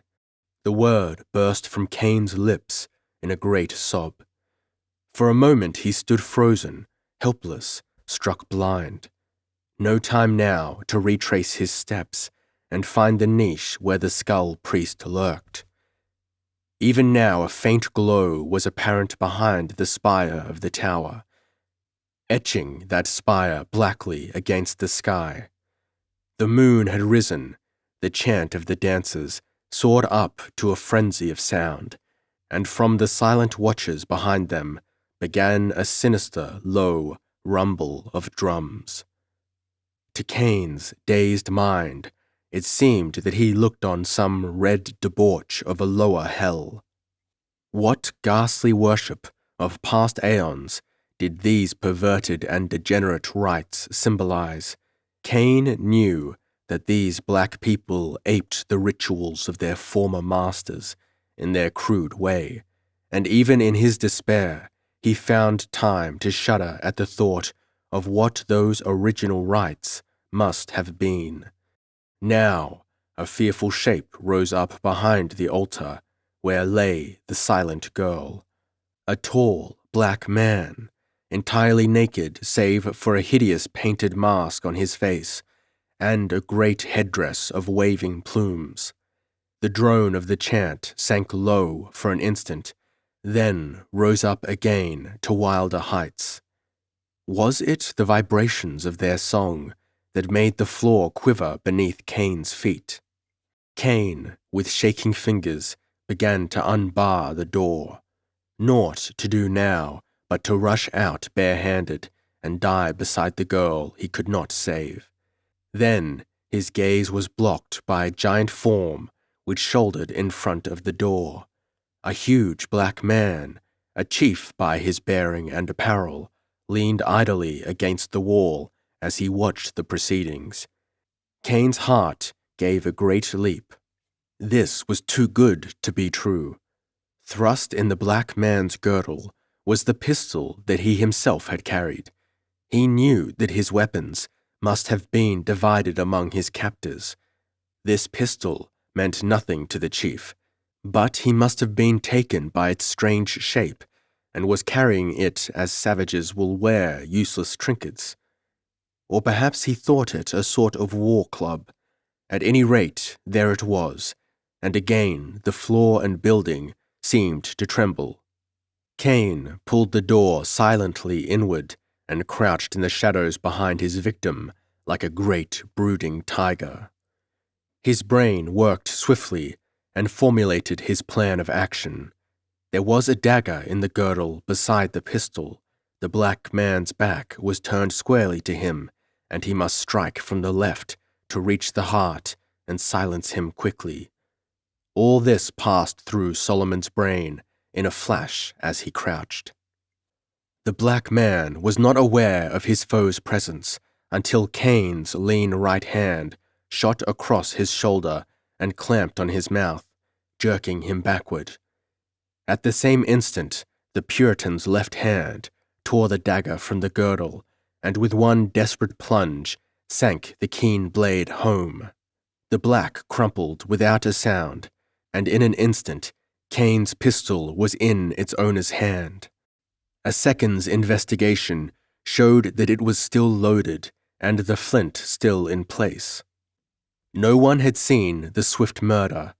Those few who stood near the doorway were all facing the black altar, enwrapped in the drama which was there unfolding. As Cain stepped across the corpse, the chanting of the dancers ceased abruptly. In the instant of silence which followed, Cain heard, above the pounding of his own pulse, the night wind rustle the death-like plumes of the masked horror beside the altar. A rim of the moon glowed above the spire. Then, from high up on the face of the Tower of Death, a deep voice boomed out in a strange chant. Mayhap the black priest, who spoke behind the skull, knew not what his words meant, but Cain believed that he at least mimicked the very intonation of those long-dead Atlantean acolytes. Deep, mystic, resonant, the voice sounded out, like the endless flowing of long tides on the broad white beaches. The masked one, beside the altar, drew himself up to his great height and raised a long, glimmering blade. Cain recognized his own sword, even as he leveled his pistol and fired, not at the masked priest, but full at the skull which gleamed in the face of the tower. For, in one blinding flash of intuition, he remembered the dying Atlantean's words, "Their brains hinge on the skull of Nakura."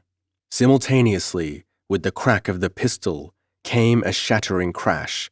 The dry skull flew into 1,000 pieces and vanished, and behind it, the chant broke off short in a death shriek. The rapier fell from the hand of the masked priest, and many of the dancers crumpled to the earth, the others halting short, spellbound. Through the deathly silence which reigned for an instant, Cain rushed toward the altar. Then all hell broke loose. A babble of bestial screams rose to the shuddering stars. For centuries, only their faith in the dead Nakura had held together the blood-drenched brains of the black Nagari. Now their symbol had vanished, had been blasted into nothing before their eyes. It was to them as if the skies had split, the moon fallen, and the world ended. All the red visions which lurked at the back of their corroded brains leapt into fearful life. All the latent insanity which was their heritage rose to claim its own, and Cain looked upon a whole nation turned to bellowing maniacs. Screaming and roaring, they turned on each other, men and women, tearing with frenzied fingernails, stabbing with spears and with daggers, beating each other with the flaming torches, while over all rose the roar of frantic human beasts. With clubbed pistol, Cain battered his way through the surging, writhing ocean of flesh to the foot of the altar stairs. Nails raked him, knives slashed at him, torches scorched his garments, but he paid no heed. Then, as he reached the altar, a terrible figure broke from the struggling mass and charged him. Nakari, Queen of Nagari, crazed as any of her subjects, rushed upon the Englishman with dagger bared and eyes horribly aflame. "You shall not escape, this time!"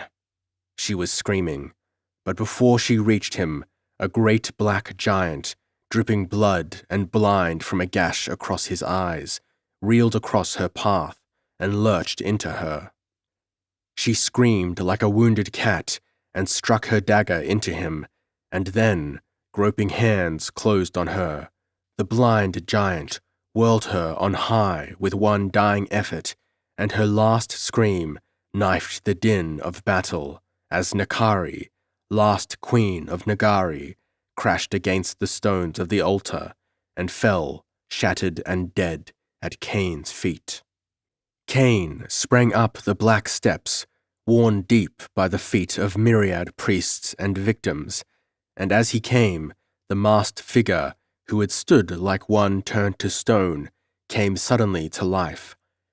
He bent swiftly, caught up the sword he had dropped, and thrust savagely at the charging Englishman. But the dynamic quickness of Solomon Kane was such as few men could match. A twist and sway of his steely body, and he was inside the thrust, and as the blade slid harmlessly between arm and chest, he brought down the heavy pistol barrel among the waving plumes, crushing headdress, mask, and skull with one blow. Then, ere he turned to the fainting girl who lay bound on the altar, he flung aside the shattered pistol and snatched his stolen sword from the nerveless hand which still grasped it, feeling a fierce thrill of renewed confidence at the familiar feel of the hilt. Marilyn lay white and silent, her death-like face turned blindly to the light of the moon, which shone calmly down on the frenzied scene. At first, Cain thought her to be dead, but his searching fingers detected a faint flutter of pulse.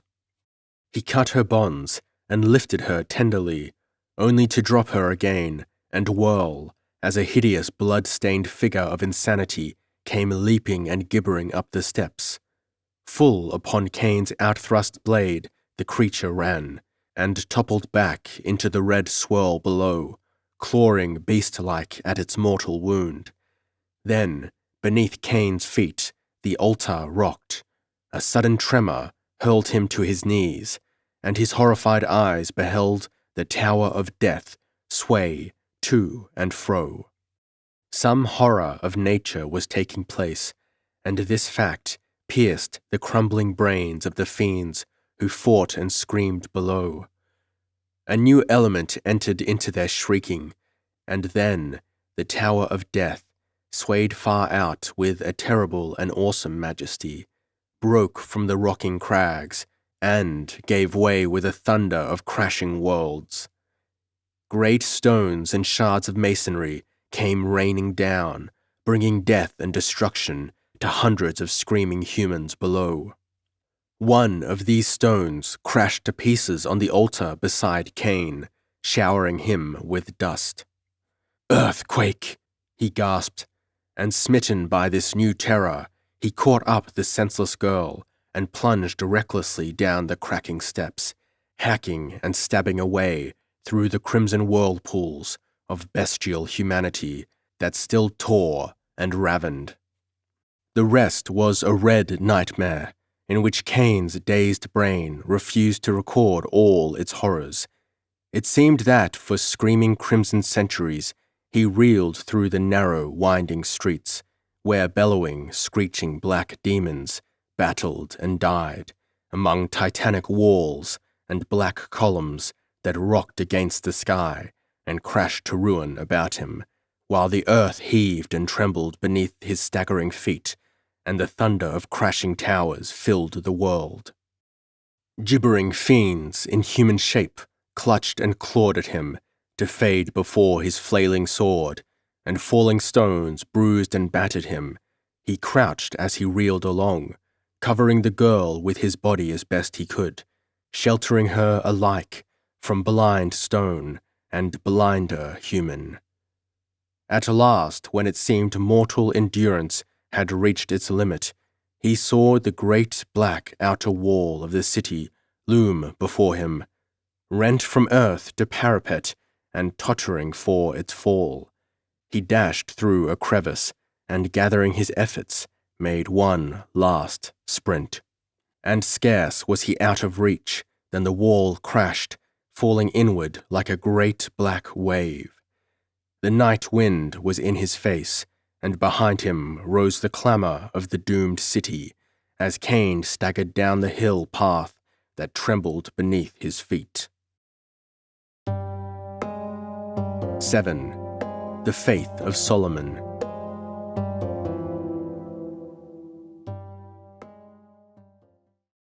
The last long giant, even God, is risen against the world. Chesterton.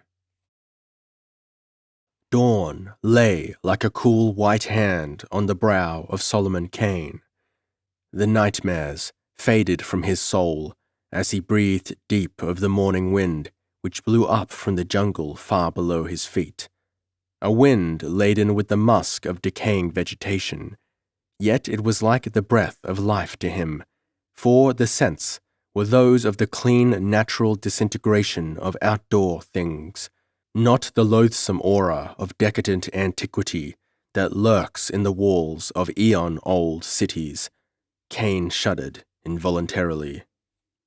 He bent over the sleeping girl who lay at his feet, arranged as comfortably as possible with the few soft tree branches he had been able to find for her bed. Now she opened her eyes and stared about wildly for an instant. Then, as her gaze met the face of Solomon, lighted by one of his rare smiles, she gave a little sob of thankfulness and clung to him. "Oh, Captain Cain, have we in truth escaped from yon fearful city? Now it seems all like a dream.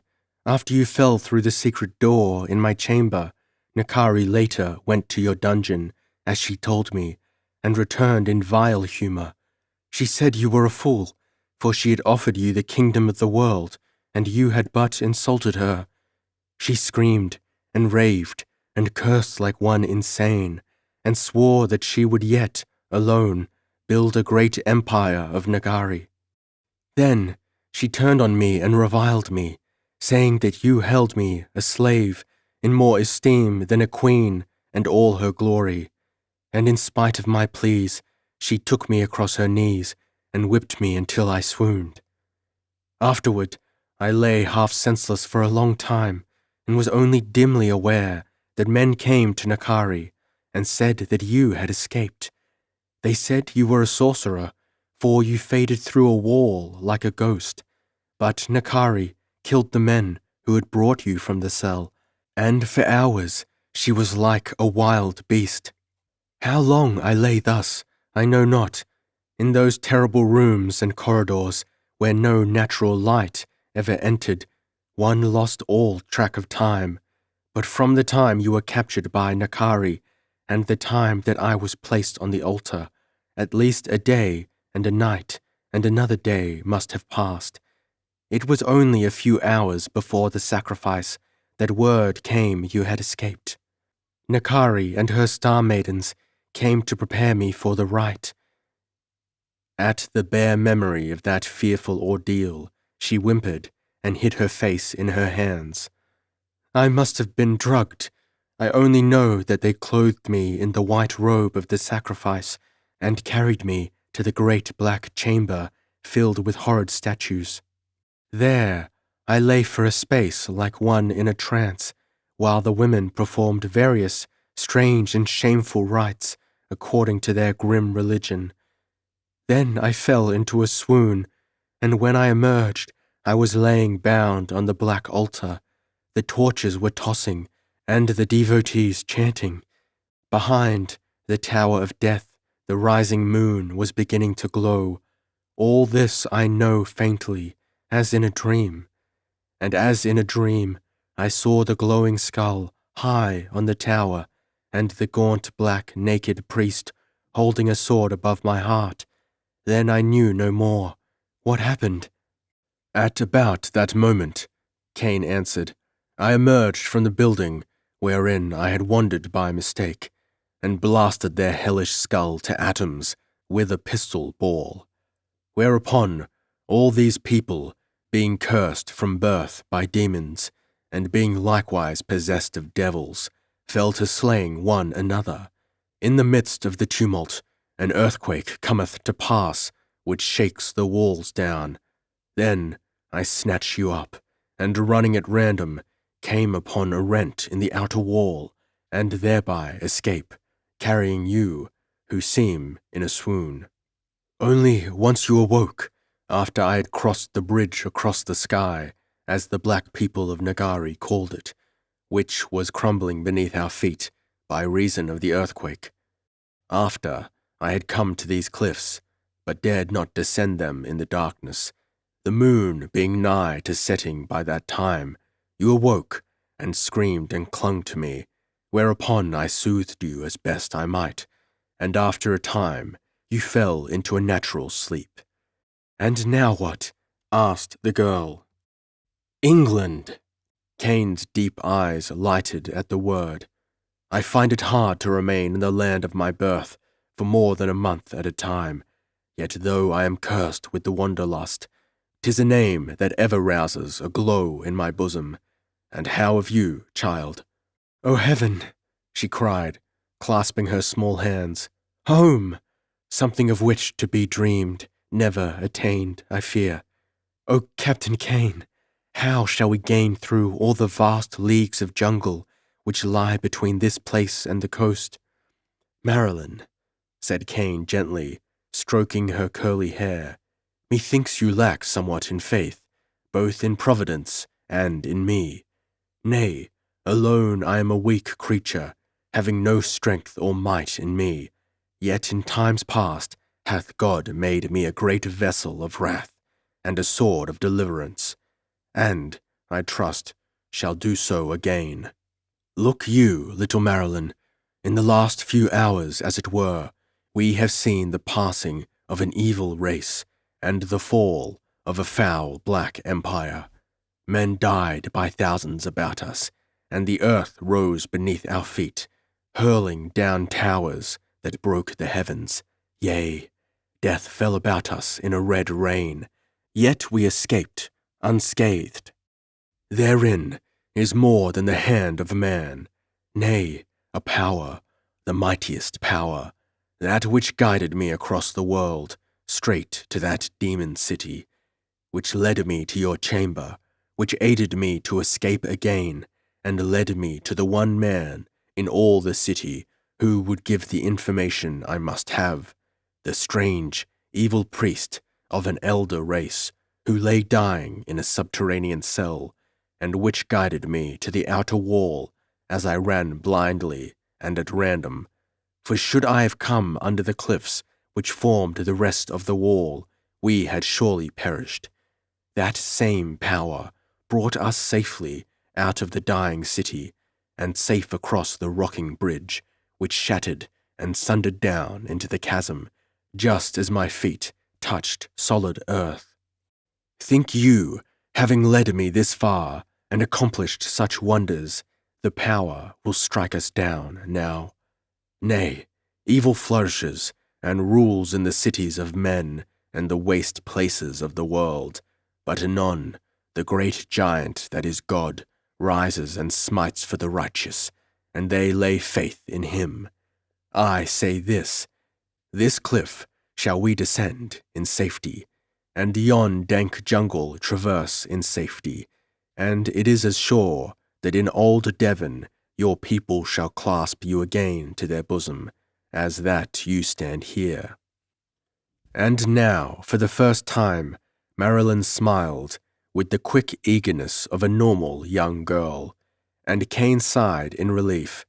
Already the ghosts were fading from her haunted eyes, and Kane looked to the day when her horrible experiences should be as a dimming dream. One glance he flung behind him, where beyond the scowling hills the lost city of Nagari lay shattered and silent, amid the ruins of her own walls and the fallen crags which had kept her invincible so long, but which had at last betrayed her to her doom. A momentary pang smote him as he thought of the myriad of crushed, still forms lying amid those ruins. Then the blasting memory of their evil crimes surged over him, and his eyes hardened. And it shall come to pass that he who fleeth from the noise of the fear shall fall into the pit, and he that cometh up out of the midst of the pit shall be taken in the snare. For the windows from on high are open, and the foundations of the earth do shake. For thou hast made a city an heap, and of a defended city a ruin, a palace of strangers to be no city, it shall never be built. Moreover, the multitude of thy stranger shall be like small dust, and the multitude of the terrible ones shall be as chaff that passeth suddenly away. Yea, it shall be an instant suddenly. Stay yourself and wonder, cry ye out and cry. They are drunken, but not with wine. They stagger, but not with strong drink. Verily, Marilyn, said Cain with a sigh, with mine own eyes have I seen the prophecies of Isaiah come to pass. They were drunken, but not with wine. Nay, blood was their drink, and in that red flood they dipped deeply and terribly. Then, taking the girl by the hand, he started toward the edge of the cliff. At this very point had he ascended in the night. How long ago it seemed. Cain's clothing hung in tatters about him. He was torn, scratched, and bruised, but in his eyes shone the clear, calm light of serenity as the sun came up, flooding cliffs and jungle with a golden light that was like the promise of joy and happiness.